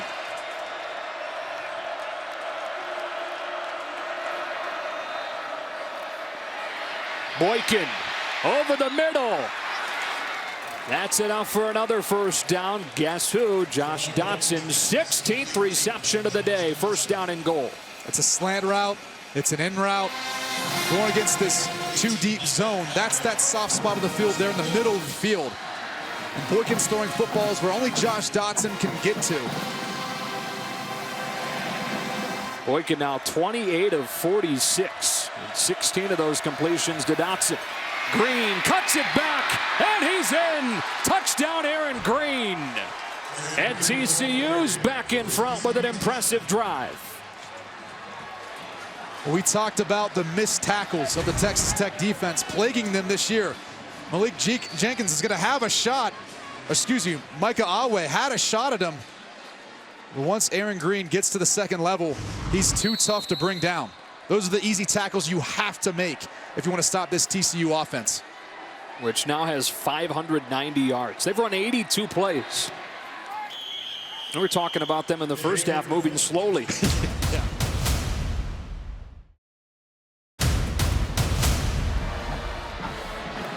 He's nearing a couple of single game score records. They kick it short. Now they got to deal with Justin Stockton and do so well. Paul Whitmill got there first on special teams. So a TCU back in front. Here's Mahomes in this Texas Tech offense. DeAndre Washington with a nice hole straight up the gut. Crossing the 30. Denzel Johnson with the tackle. And it is enough for a first down. Heck of a day for Washington. 171 yards now. And Mahomes just not himself. Hasn't been since coming up limp early on. Diving towards the pylon on their second drive of the game. You mentioned it while we were off air during halftime. Sometimes you come out feeling all warmed up in the first half, but it's different after you spend 20 minutes sitting there. Well, he injured it in the first half, and all those endorphins and adrenaline wears off once you sit down at halftime for a while. Tipped in the air. They call it a live ball. And it's TCU football. Traven Howard falls on it after Timba Galliai knocked it out. Covered by the defense. Well, there's an example of it. He couldn't get away from a spot that he normally does when healthy. Yeah, I mean, it's hard to watch because he's trying his best to fight through this, but without a doubt, that is a play. Patrick Mahomes is able to get outside the pocket and escape. Chris Bradley able to get a hand on it. Mahomes trying to... The ruling on the field of a fumble is under further review. Mahomes trying to plead his case that he was in the process of throwing the football. You're right, and it was Bradley, not Galliai. So they will review this. It will be interesting because his arm motion does come forward as well as the football. And it doesn't appear as if the defender, at least from that angle, was able to tip the ball. The quarterback's hand was moving forward. It'll be ruled an incomplete. Wow. Please reset the game clock to 2 minutes and 14 seconds. It'll be third down. Shocking us all, Mike. Shocks everybody. Shocks everybody. That one's a hard one for me to believe because, again, got to be beyond a shadow of a doubt to overturn, and I certainly don't see that at all.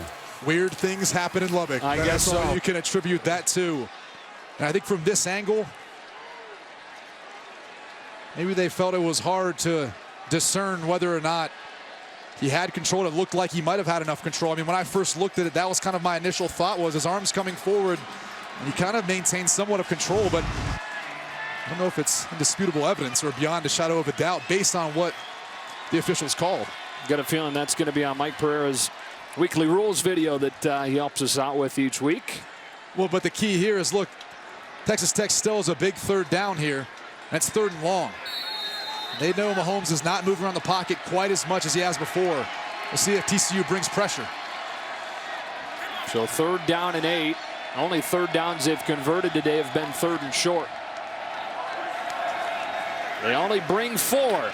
Deep ball, Lauderdale. Justin makes the play against Corey O'Mealy. First down, Texas Tech, and a gain of 38. And Lauderdale slow to get up.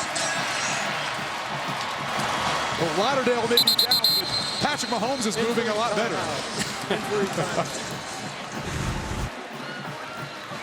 We talked about TCU sensing that Patrick Mahomes is wounded and can't move quite as well. So they've got one-on-one coverage on the outside, and Lauderdale coming up with the big play. Though at the end of it, hits his head on the ground. You see the matchup they like. Texas Tech wants to work against Corey O'Mealy. Lonely spot out there for Corey O'Mealy today. It's a lonely spot for many cornerbacks. You're always on an island, in particular in the Big 12, when they run so many plays. First down, play action. Mahomes stumbling.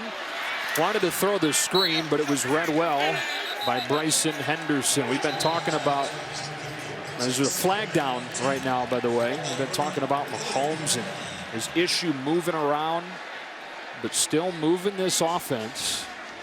The officials come together with his flag down around the line of scrimmage. And a smart play there. The screen was read perfectly by the TCU defense, so no reason to try to force anything, just throw it into the ground.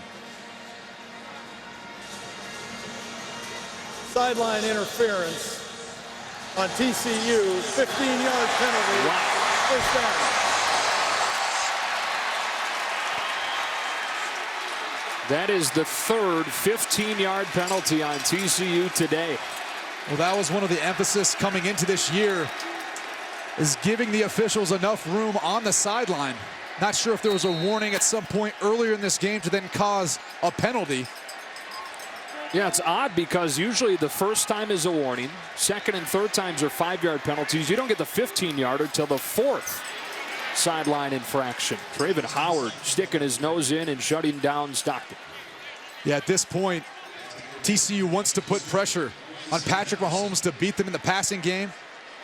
He's got no choice other than that right now because it's an empty set for him, all alone in the backfield. He's got time and underthrows Grant. If he puts it on him, that might be a touchdown. Yeah, you could tell that knee is really affecting everything in his game. Anytime you've got a lower body extremity injury, you can't shift as much weight and as much power into the throw. You're throwing more with your arm, and that's going to cause a lot of inaccurate throws at times. But Patrick Mahomes is a tough guy, fighting through this.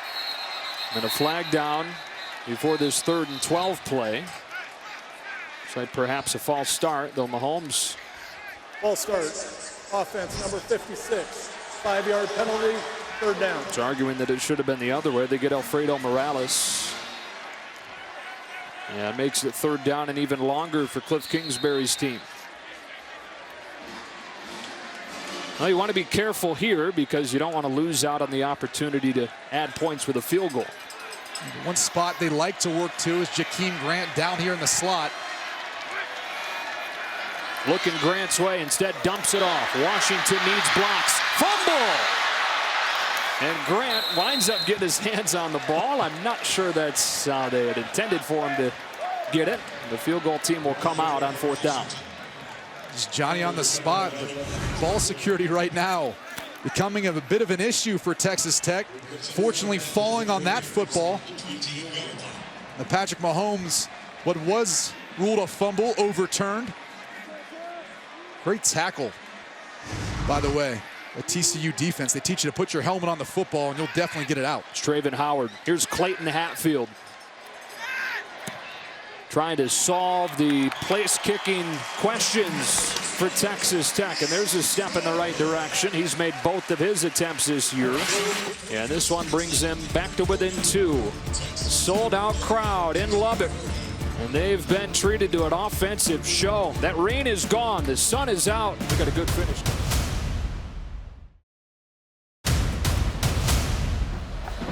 Without that safety, we'd have a tie game, but I think plenty of ways to go to decide how this one finishes. Drive starts at the 25. Boykin to a wide open Josh Dotson, who makes Nelson miss and accelerates across the 40. The guy's got 16 catches today, and you're giving him a 10-yard cushion. Well, and they keep isolating him one-on-one versus Justice Nelson. They motion Aaron Green away, and they push the coverage, and they beat on a slant, an in route. Now they come back with a simple 9-yard stop route. He runs 9 yards, he stops. Trevon Boykin puts the ball on him. Texas Tech cannot win right now matching up with Josh Dotson. Boykin steps up in the pocket. Flag down. Look out from behind. Gary Patterson would have loved to have seen him go down, but able to avoid serious contact. But again, a flag in the backfield.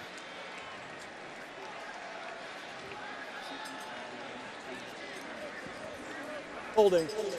77 of the offense. 10-yard penalty, previous spot. Replay, 1st down. So another TCU penalty. Josh Dotson, we were just talking about, 17 catches today. That's the most by any player in a game this year. We still have a whole other quarter to play, and I don't think TCU is going to change whether or not they go to Dotson every single pass player. They should.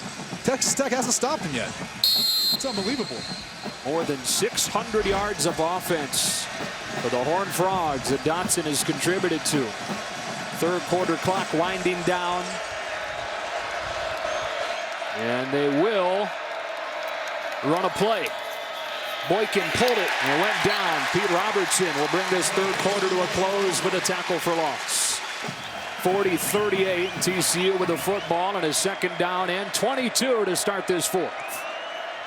Only three-man rush, so time to scan the field. And White is wide open, but only 5'7", and that's over his head in 3rd and 22.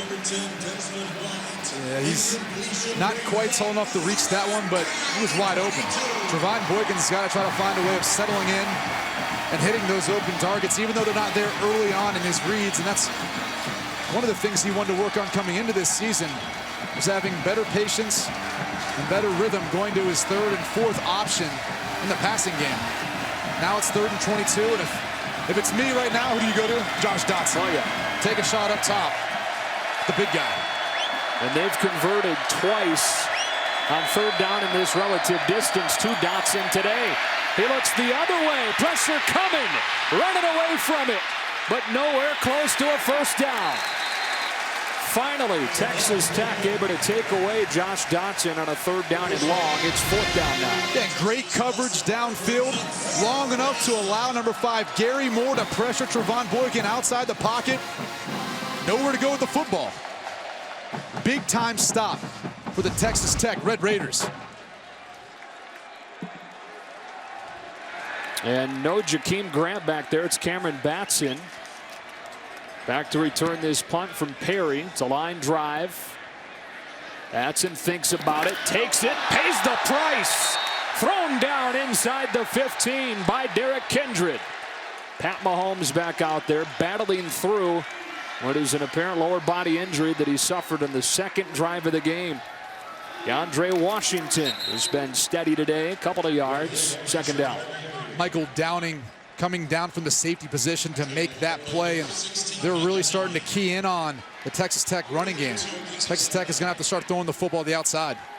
They pump the bubble over the top. Grant running loose. Jakeem Grant across midfield, staying on his feet. Downing pulls him down at the 40 after 44 yards and a Tech first down. Just a beautiful play design by Texas Tech, faking the screen. And then really the downfield shot on the wheel out to Jakeem Grant, who's been relatively quiet today. Here's Giles, able to turn the corner and get a nice first down gain as we go back to that beautiful design. So they're going to fake the screen, and then they're going to have Reggie Davis running a post. And there's Jakeem Grant running down the sideline with no one on him. It's the last thing you want to do versus this Texas Tech offense. Over 100 yards on the game now with his 5th catch. TCU had done a good job of limiting him before that play. 2nd down and 6.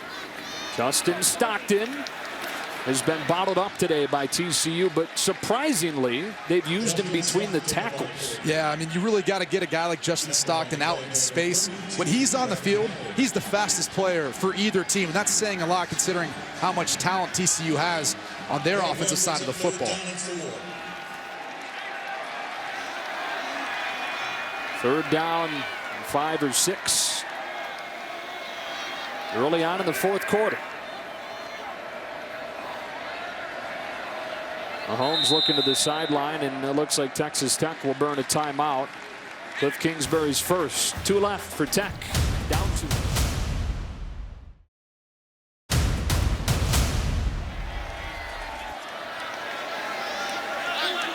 Mahomes making a change at the line of scrimmage. That box is light. They'll still throw it on the out. It's Grant. Can't get away. What a tackle by the true freshman Montrell Wilson. So 4th down, and you would assume they'd go for it from the 33. A lot of time left, but I think it's more of a situation they don't feel confident enough in their kicking game to be able to kick one from this distance. This is where you really miss Mahomes' running ability. Yeah, but you've got Jakeem Grant, and he's able to get it open versus anyone, in particular Denzel Johnson for TCU. 0 for 2 in these situations today.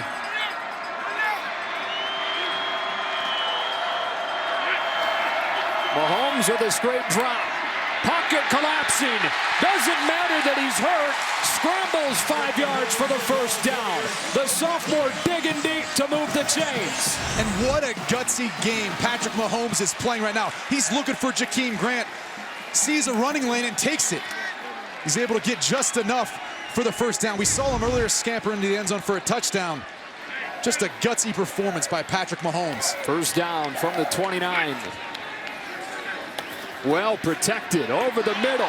Dropped by Washington. You maybe heard Bradley and all 6'2", 275 pounds coming at him. Second down. And that was exactly what Texas Tech wanted. They had DeAndre Washington matched up with number 20, Montrell Wilson. He had some green grass to run after this football, but couldn't bring in the catch. 8th play of this drive for Texas Tech, extended by the 4th down conversion. Washington has 173 tonight. There's a flag down as he crashes over the 25. This is going to be on TCU.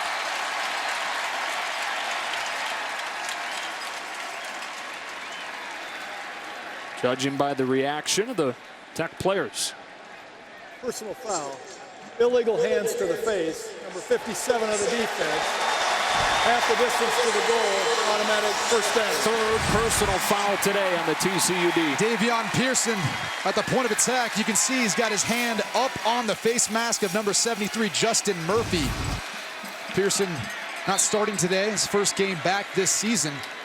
Sometimes you get winded and your conditioning's down. Start resorting and getting lazy with your technique. Outside quickly, Cameron Batson pushed out of bounds by Orr. Each of the first 2 personal foul penalties, Tech followed it by immediately putting it in the end zone. What do they do here? Looks like they're about to do the same. Again, running at that hyper speed on offense. Washington pulled down by Galliai, and it's 3rd down and 2 for the Red Raiders. Coming into this game, TCU was one of the better teams on 3rd down defense, and Texas Tech was on offense. Tech so far got the better of them. Mahomes keeps it and stumbles close to a first down. Heroic stuff right now from Mahomes. Well, Mahomes wasn't able to get into the end zone, but he got enough for the first down. That's all grit, that's all toughness of Patrick Mahomes. Washington caps it off. Touchdown, Texas Tech.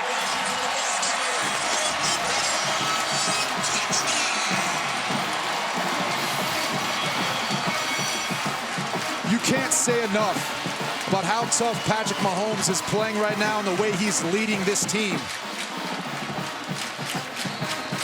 When looking at this is the 8th start he's had.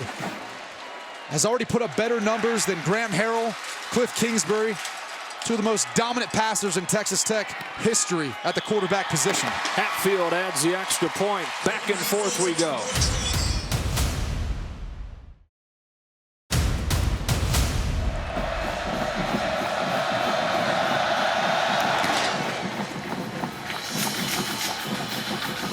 Turpin bringing it out. Makes one man miss. Hurdles into a mess. That guy's fearless. Looking for another revenge win. They lost 82-27 in this game last year. Turpin finding a seam.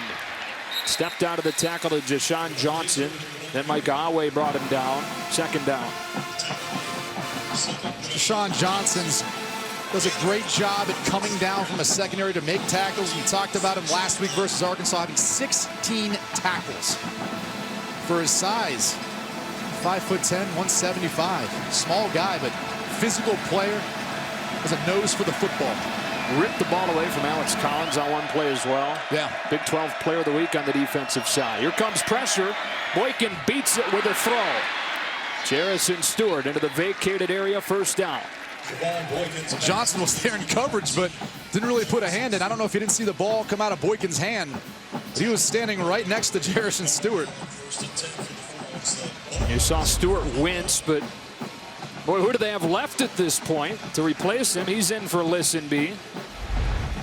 Emmanuel Porter got banged up earlier. They're already without Deontay Gray at receiver. trying to survive all these injuries. Green hits the hole hard, and Aaron Green has a first down into Texas Tech territory. Aaron Green, the ball carrier. Tackled on the play. Aaron Green won the late hit on number 15, Keenan Ward. But both offensive lines right now are really getting after the defensive front for each defense. Really running the football and really wearing down the defensive lineman for both teams. That was the right guard, Brady Foltz, getting to the second level with a key block on that play. From the 45, another first down and 10. Green again, seam off the right side. Another TCU first down. Johnson with a tackle after 20 more yards for Green. And one of the keys is really the big boys up front doing a good job of holding up two guys. They got a two gap, that's what it's called. Demetrius Alston not necessarily getting his hands on Brady Foltz. Same play. They continue to pound over that right side. This time Allen made the tackle. That's why it's so important for the defensive linemen to be able to do their job, hold up the offensive linemen, not let them get to the second level. To be able to get after Micah Awe, Dakota Allen, Malik Jenkins. Those guys got to be able to stay free and make plays on the running back, but they can't if they've got a big right guard in their face. I'm talking about Brady Foltz. All 6'4", 320 pounds of him. After the heavy load for Green, he comes out. Kyle Hicks comes in. All 11 men within 5 yards of the line of scrimmage. Hicks hits the hole with a first down and a touchdown. Kyle Hicks explodes through and puts TCU back in front in this roller coaster of a Big 12 opener. Defensive coordinator David Gibbs tries to adjust, puts an extra guy down around the line of scrimmage. Look how many bodies are up at the line of scrimmage trying to stop the run. The hard part about it is if you don't maintain your gap integrity, all of a sudden you got a running back running with no one in the secondary to stop him. And it looks like they're going to go for 2 to try and make the lead 3.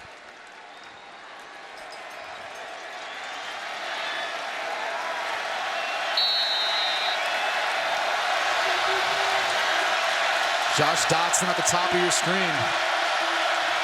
One-on-one coverage, not a bad matchup. Direct snap. Nixon wants to throw it. He does. Did Boykin catch it? You bet he did.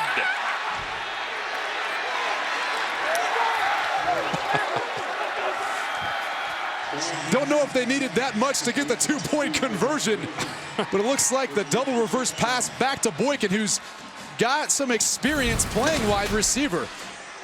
He's at the line of scrimmage. He's going to leak out into the end zone, and Nixon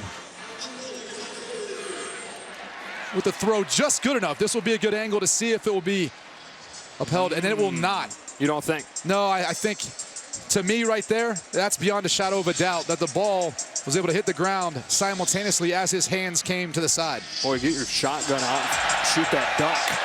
Nixon just threw. I don't know that anyone thought he was going to be able to come in and drop a dime. He needs to take that glove off. Yeah. That was a 6-play, 79-yard scoring drive either way. And they've used Nixon before in different positions, but not necessarily throwing the football, more in that wildcat position. Watch as the nose of the ball touches the ground. Yeah, I tend to agree with you. Trevon Boykin's not able to get his arms or forearms underneath the football to secure the catch. After further review, the ruling on the field stands. Wow. 2 points. And now there's the caveat, Brady, is that on the field it was called a reception. So you've got to have beyond a shadow of a doubt to overturn it. Could we say a makeup call? There was one earlier in the game that Texas Tech looked like it was going to go the other way, but that was... Joe, I think you drove that distance from Dallas-Fort Worth to Lubbock. It was something for this like game. that. Yeah, the yards were a little more fun than the drive. That one's buried into the back of the end zone. A couple of controversial calls in this game. Let's bring in Mike Pereira again, our rules expert. What do you think? Well, I think that, Brady, you and I are a bit snake bit on this one because, you know, when you look at this 2-point conversion, to me, it's almost simultaneous when the possession was gained, when the ball hit the ground, then it popped loose a little bit. To me, I also think this is an incomplete pass. The ball's on the ground immediately. So I think that's incomplete. But then again, the one earlier, which was the pass fumble play, clearly, to me, is a fumble. We've looked at it a zillion times here. Watch, the ball's going to pop out of his hand before the hand starts forward. Now, again, that was ruled on the field as a fumble. And if that is beyond a shadow of a doubt not a fumble, then I think I've somehow lost the perspective of replay. So, to me, pretty questionable decisions here. All right, Mike, we appreciate the insight. This drive starts at the 11 because on that kickoff, which didn't even have a return, there was a personal foul penalty on Texas Tech that moves it back half the distance to the goal. They get a few on first down with Washington. 2nd down and 7 with 8 minutes left. And as we wind down towards the end of this game, every yard matters. You better believe penalties in the 4th quarter are going to hurt some of these drives Texas Tech is trying to keep alive to stay in this game. TCU shows some pressure. They only bring 4, so Mahomes with time to take a shot. Incomplete. Looks like nobody knew that it was coming. And he's saying, man, Reggie Davis, run under it. Going again after O'Mealy. A little bit of a miscommunication, one to take a shot downfield. And I'm all for it, because right now TCU is really staying up around the line of scrimmage to stop DeAndre Washington in the run.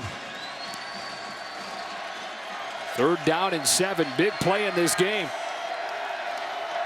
Look for the matchup to Jakeem Grant. Patrick Mahomes signaling down that direction.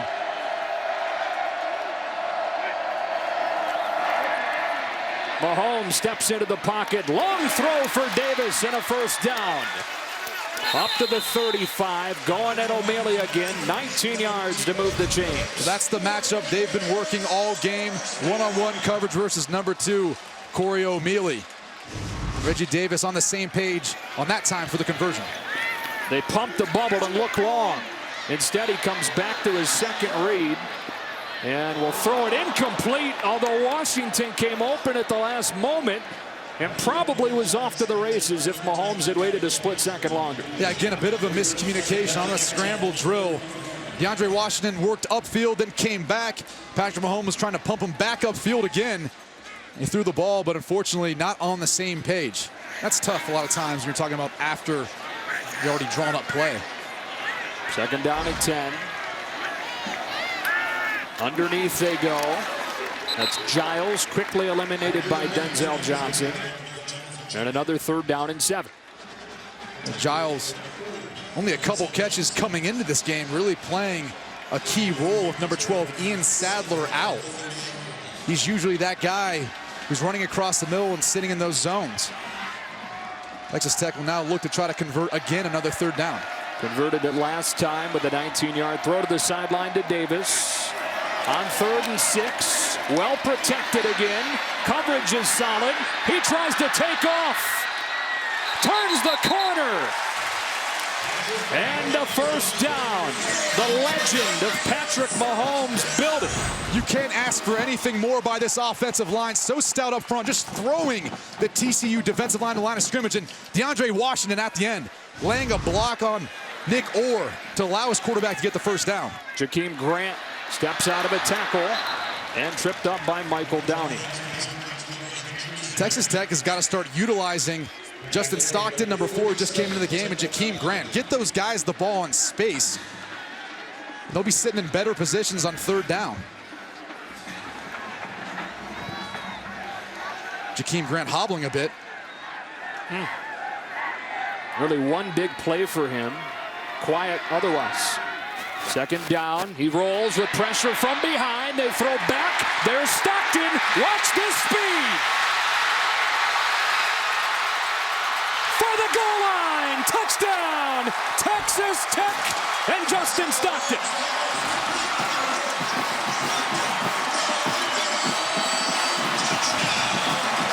This is just brilliant play design by Cliff Kingsbury and his staff. It's a designed rollout to the right. Justin Stockton's going to leak down the left sideline. And Mahomes is going to have just enough on this to get it to Stockton where he can make a guy miss. And watch as Kindred doesn't take a good enough angle to be able to get Justin Stockton. He's just too fast. Very deceptive. You said a beautiful design, and they finally get Stockton out. Yeah, I mean, you see what he's able to do once he gets in the open field. Texas Tech hasn't been able to get him out there yet besides that last play. They've been keeping him bottled up inside. But there you see his explosive capabilities. They try to get him the ball about 10 times a game, they say, and that's where he really makes a lot of his yardage on those 9th and 10th plays. That was his 10th touch of the game. Turpin back to return this. And Gavante Turpin hits the seam hard. And a solid return out across the 45. All day, and then a whistle. There are flags down. Prior to the snap, delay a game on the offense. 5-yard penalty, first down. How do you have a delay on the first play of a drive? I have no idea. I mean, especially coming out of a stop clock, that should never happen. I think you got to credit it to this environment here in Lubbock.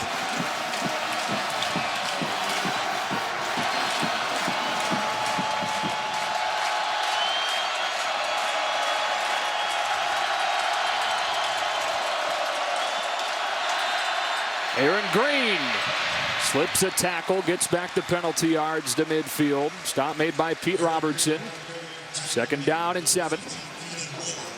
5.5 left. Pete Robertson just having a big day, getting after Trevon Boykin in the pass rush and falling back and making a lot of plays. That's not his gap. That's not his responsibility.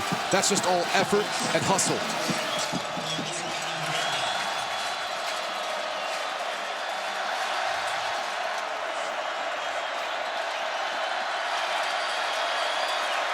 They rush only 3 on 2nd down. 8 in coverage. Boykin extending the play. Jawan Story watches it bounce. And it's 3rd down. David Gibbs told us yesterday that he knows points are going to be scored. He knows that TCU is going to rack up yards. But he said his job will be done if he can get the ball back to his offense at the end of the game with a chance to win. 3rd down and 8. 5 minutes left.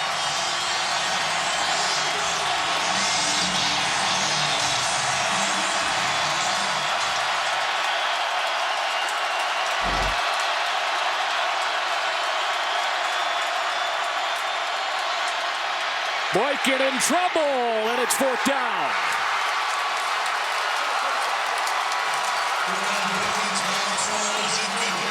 And David Gibbs has to love that. He was able to play man-to-man coverage, only had a 3-man rush, and still able to get to Trevon Boykin. The Texas Tech defense coming up big. And this is something we haven't seen them do all year long. Really, more than that in years. Yeah. We've not seen Texas Tech's defense play a role. And again, they've given up 48 points. But a big stop here. TCU punts it away. Backs and lets it sail over his head. Not wanting to risk a mistake there, I suppose. And it bounces out of bounds at the 13. Trying to drain some clock. Running that 4-minute offense. They go to Washington. So many times you see spread teams struggle in these spots. Yeah, and the one thing that's going to hurt Texas Tech right now is Patrick Mahomes not being as mobile due to that knee injury he's dealing with. So this is where the big boys up front, it's where they make their living. They got to be extremely stout and try to find ways to get up to that 2nd level and try to block the extra defender, because you better believe TCU is going to have an additional guy up around the line of scrimmage to stop the run. So do you take a shot if you're Texas Tech? Not right now. Although you've got two big play backs in your backfield with Stockton and DeAndre Washington. They can break one on their own. On 2nd and 6. It's Stockton. And it's 3rd down. Denzel Johnson there for the tackle inside of 4 minutes. Still all 3 timeouts for TCU. And a 3rd down and 4 for the Red Raiders. 3rd and 4, a crucial situation. Probably going to get man-to-man coverage on the outside. Who do you try to work to? I think Jakeem Grant. Although they've picked on number 2, Corey O'Malley, down at the bottom of your screen quite a bit. Grant at the top of your screen. Empty set for Mahomes. Grant motions into the formation. They rush only 3. Mahomes extends the play and throws incomplete. And Gary Patterson's defense, which has defined this program over the last 2 decades, forces a 3-and-out to get it back to the O with 3:11. Yeah, huge stop. And his defense coming into this game was one of the best in the country on 3rd down. But Texas Tech has got the better of them today. Right there, TCU's defense that comes up big.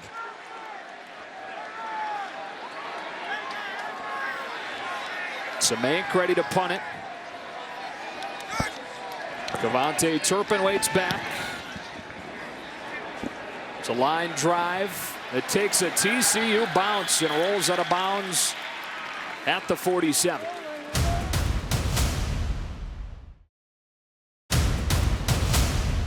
Forty-seven-yard line. First down and 10. 3 minutes left. Jerison Stewart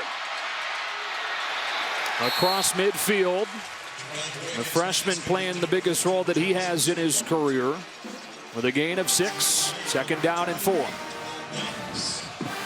Yeah, the injury to Ty Slanina really opens up Jerison Stewart for a big opportunity here. Only 3 catches coming into this game. Aaron Green off the right side makes a cut in the hole for a TCU first down. You almost get the feeling that TCU scoring is inevitable. You would never want to let them score, but you want to leave yourself enough time at the end of the game to be able to respond. This one has a little bit of the feel of that TCU Baylor game from last year. The Baylor won late. Boykin to throw, all kinds of time. Strong arm to the outside, Jawan Story. And fighting his way for close to a first down, working against J.J. Gaines. They spot him right at the marker as we wind near 2 minutes. And it is enough for a TCU first down. And one guy's name we haven't heard a lot in recent drives for TCU is Josh Dotson. Kind of gotten away from working to him for whatever reason. You'd think they'd want to utilize that matchup. He's been dynamic all day. 17 catches for 251 yards. First down run for Green. Got away from Alston.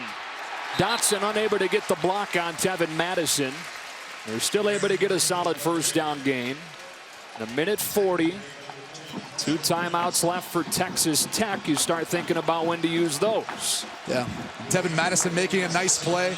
Had a big game last week with 11 tackles and a nice interception.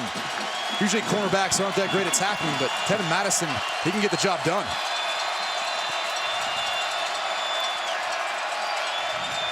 Boykin for Dotson. Slung it into a tight window, and Dotson pulled it in to set up 1st and goal. There he is, 18th catch of the day. And he's just too much for one guy to cover. You got to find a way of doubling him, and that opens up too much in the running game. Aaron Green downhill to the 2. And don't you figure if you're Cliff Kingsbury, you got to start using the timeouts? Yeah. Although TCU sure isn't trying to milk the clock. They're playing as fast as they can. Timeout, Texas Tech. There we go. 1 left. And again, they need a touchdown in this spot. 18 catches ties the Big 12 record. He had 17 in the first 3 quarters. That was his first of the 4. And he's just unstoppable. He's going to be working up top on the screen on a little in route. Boykin does a nice job looking off number 15, Keenan Ward, to open up that window. As we said before, Josh Dotson's too good to single up in one-on-one coverage. You got to find someone else to put over there on that side of the field to not allow that to happen. The credit Boykin, credit Dotson, they've really got it going this game, and he's picked up the slack. You look at 18 catches, that doesn't even count how many targets he's had. Yeah. He's been their entire passing game. This is an offense that had 14 different receivers touching the ball coming into the game. So a minute 5 with a 2nd down and goal at the 4. You running it, you're giving Dotson a chance. No, you're running the football. I mean, you also want to take as much time off the clock as you can. The Texas Tech defense is tired. So make those guys, make Texas Tech use their timeout, run the football in if you can. Look how many bodies are up around the line of scrimmage, though. Green, right side, slipped a tackle into the arms of Fehoko. And it's 3rd and goal inside of a minute now.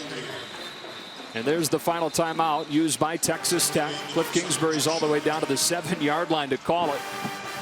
Usually you'd think 54 seconds left in the game isn't much time for a team to put a drive together, but Texas Tech has done it all day.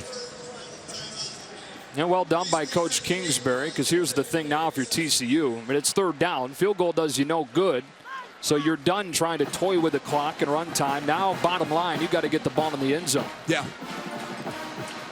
And if you're TCU, the smart thing to do here, you got to have two calls. I would try to run the football first. So if you don't get in, you're taking more time off the clock. And then you got your second call to go to. And I can tell you what, it should be a fade ball to Josh Dotson. Huh. And that's exactly how I'd play out this scenario. Get the best of both worlds. You work time off the clock, and you get a potential score. Trying to extend the nation's second longest winning streak to 12 games. On the ropes in Lubbock. Third down and goal. Speed option. Boykin is shut down. It's Allen with a stop.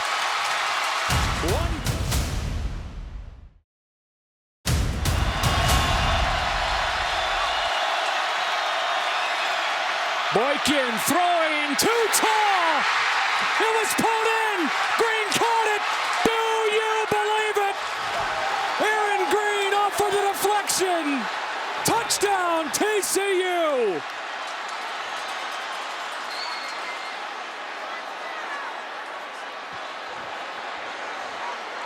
Obviously not how you draw it up, but the tip ball from Josh Dotson ends up being caught by Aaron Green.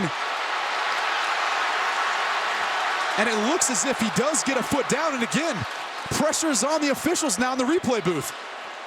Which has been a story all afternoon. Off of the fingertips of Dotson into the waiting hands of Aaron Green for only his third catch of the season. And credit Aaron Green for getting in the end zone. A lot of running backs wouldn't think to try to follow the ball in the play. But what a job, what a day for Aaron Green. That was quick. Here's your critical verdict. After further review, the ruling on the field is confirmed. Touchdown.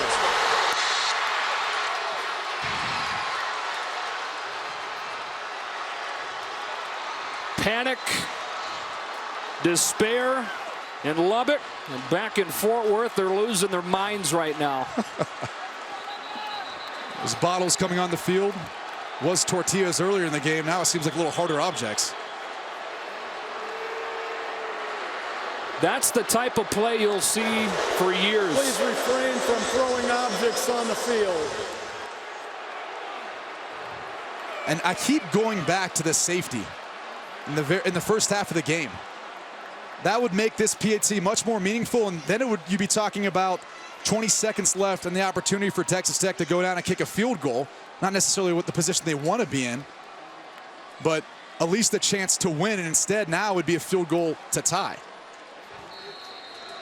Boykin's throw is off the mark, but miraculously on a season where TCU has had nothing but bad luck with the injuries, a season's worth of good luck falls into the arms of Aaron Green, and Obercromb's extra point makes it a 3-point game with 23 ticks left for Patrick Mahomes to try and pull a trick out of his own bag in a game with 183 plays, and a couple more coming here.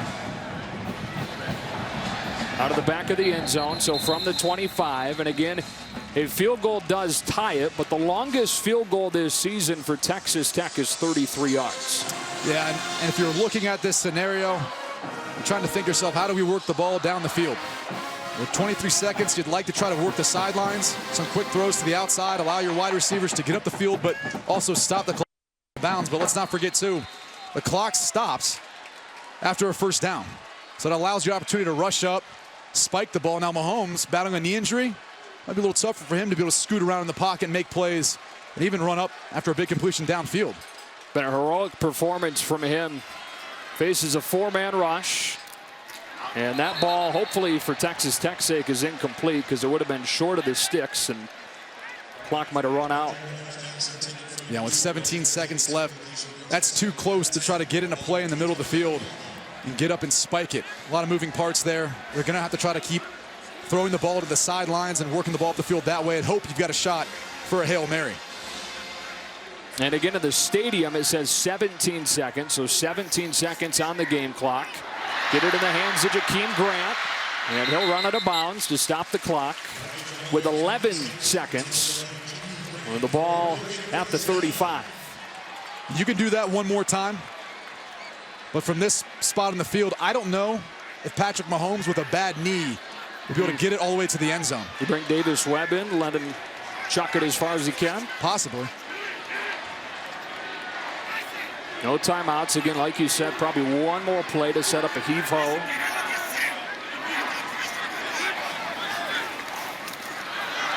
Oh, Lauderdale ran before he caught it.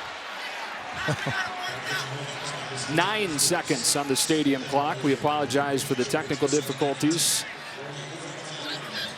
And this is cutting it close. But every yard helps, in particular the quarterback who is going to have to buy some time to make throws.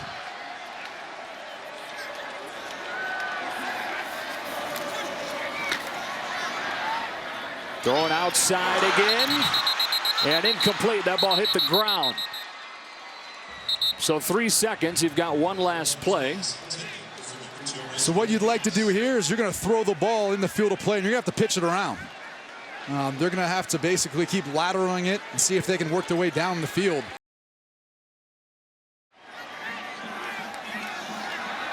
There's a flag down. This perhaps is a free play. Mahomes will load up, chuck it deep to the goal line. And it is picked off, it appears. But again, there's a flag down back at the line of scrimmage. I think they're going to get to try this again.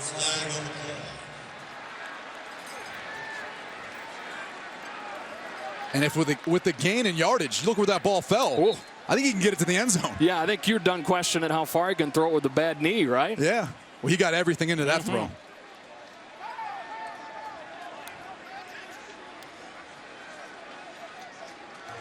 There are 2 fouls on the play, both against the defense.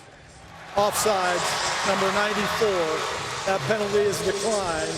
Personal foul. Wow. Roughing the passer. Wow. Number 97. That penalty be reinforced. We'll have 1 untimed down. So Brady, the 4th personal foul of the day, moves the ball to midfield for the last chance. Chris Bradley at the very end of the play takes the unnecessary shot. And now Texas Tech's got life.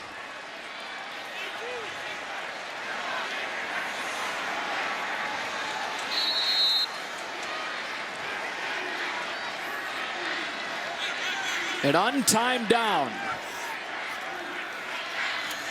Mahomes setting his feet, trying to get room in the pocket, extending the play. Can he get one off? He does float it downfield to Washington. Can they make an open field tackle? Pitch the ball to Andre. He does to the Raven Clark. It's flipped back to Lauderdale. He throws it to Grant. Hurdling his way to the 10. TCU survives barely.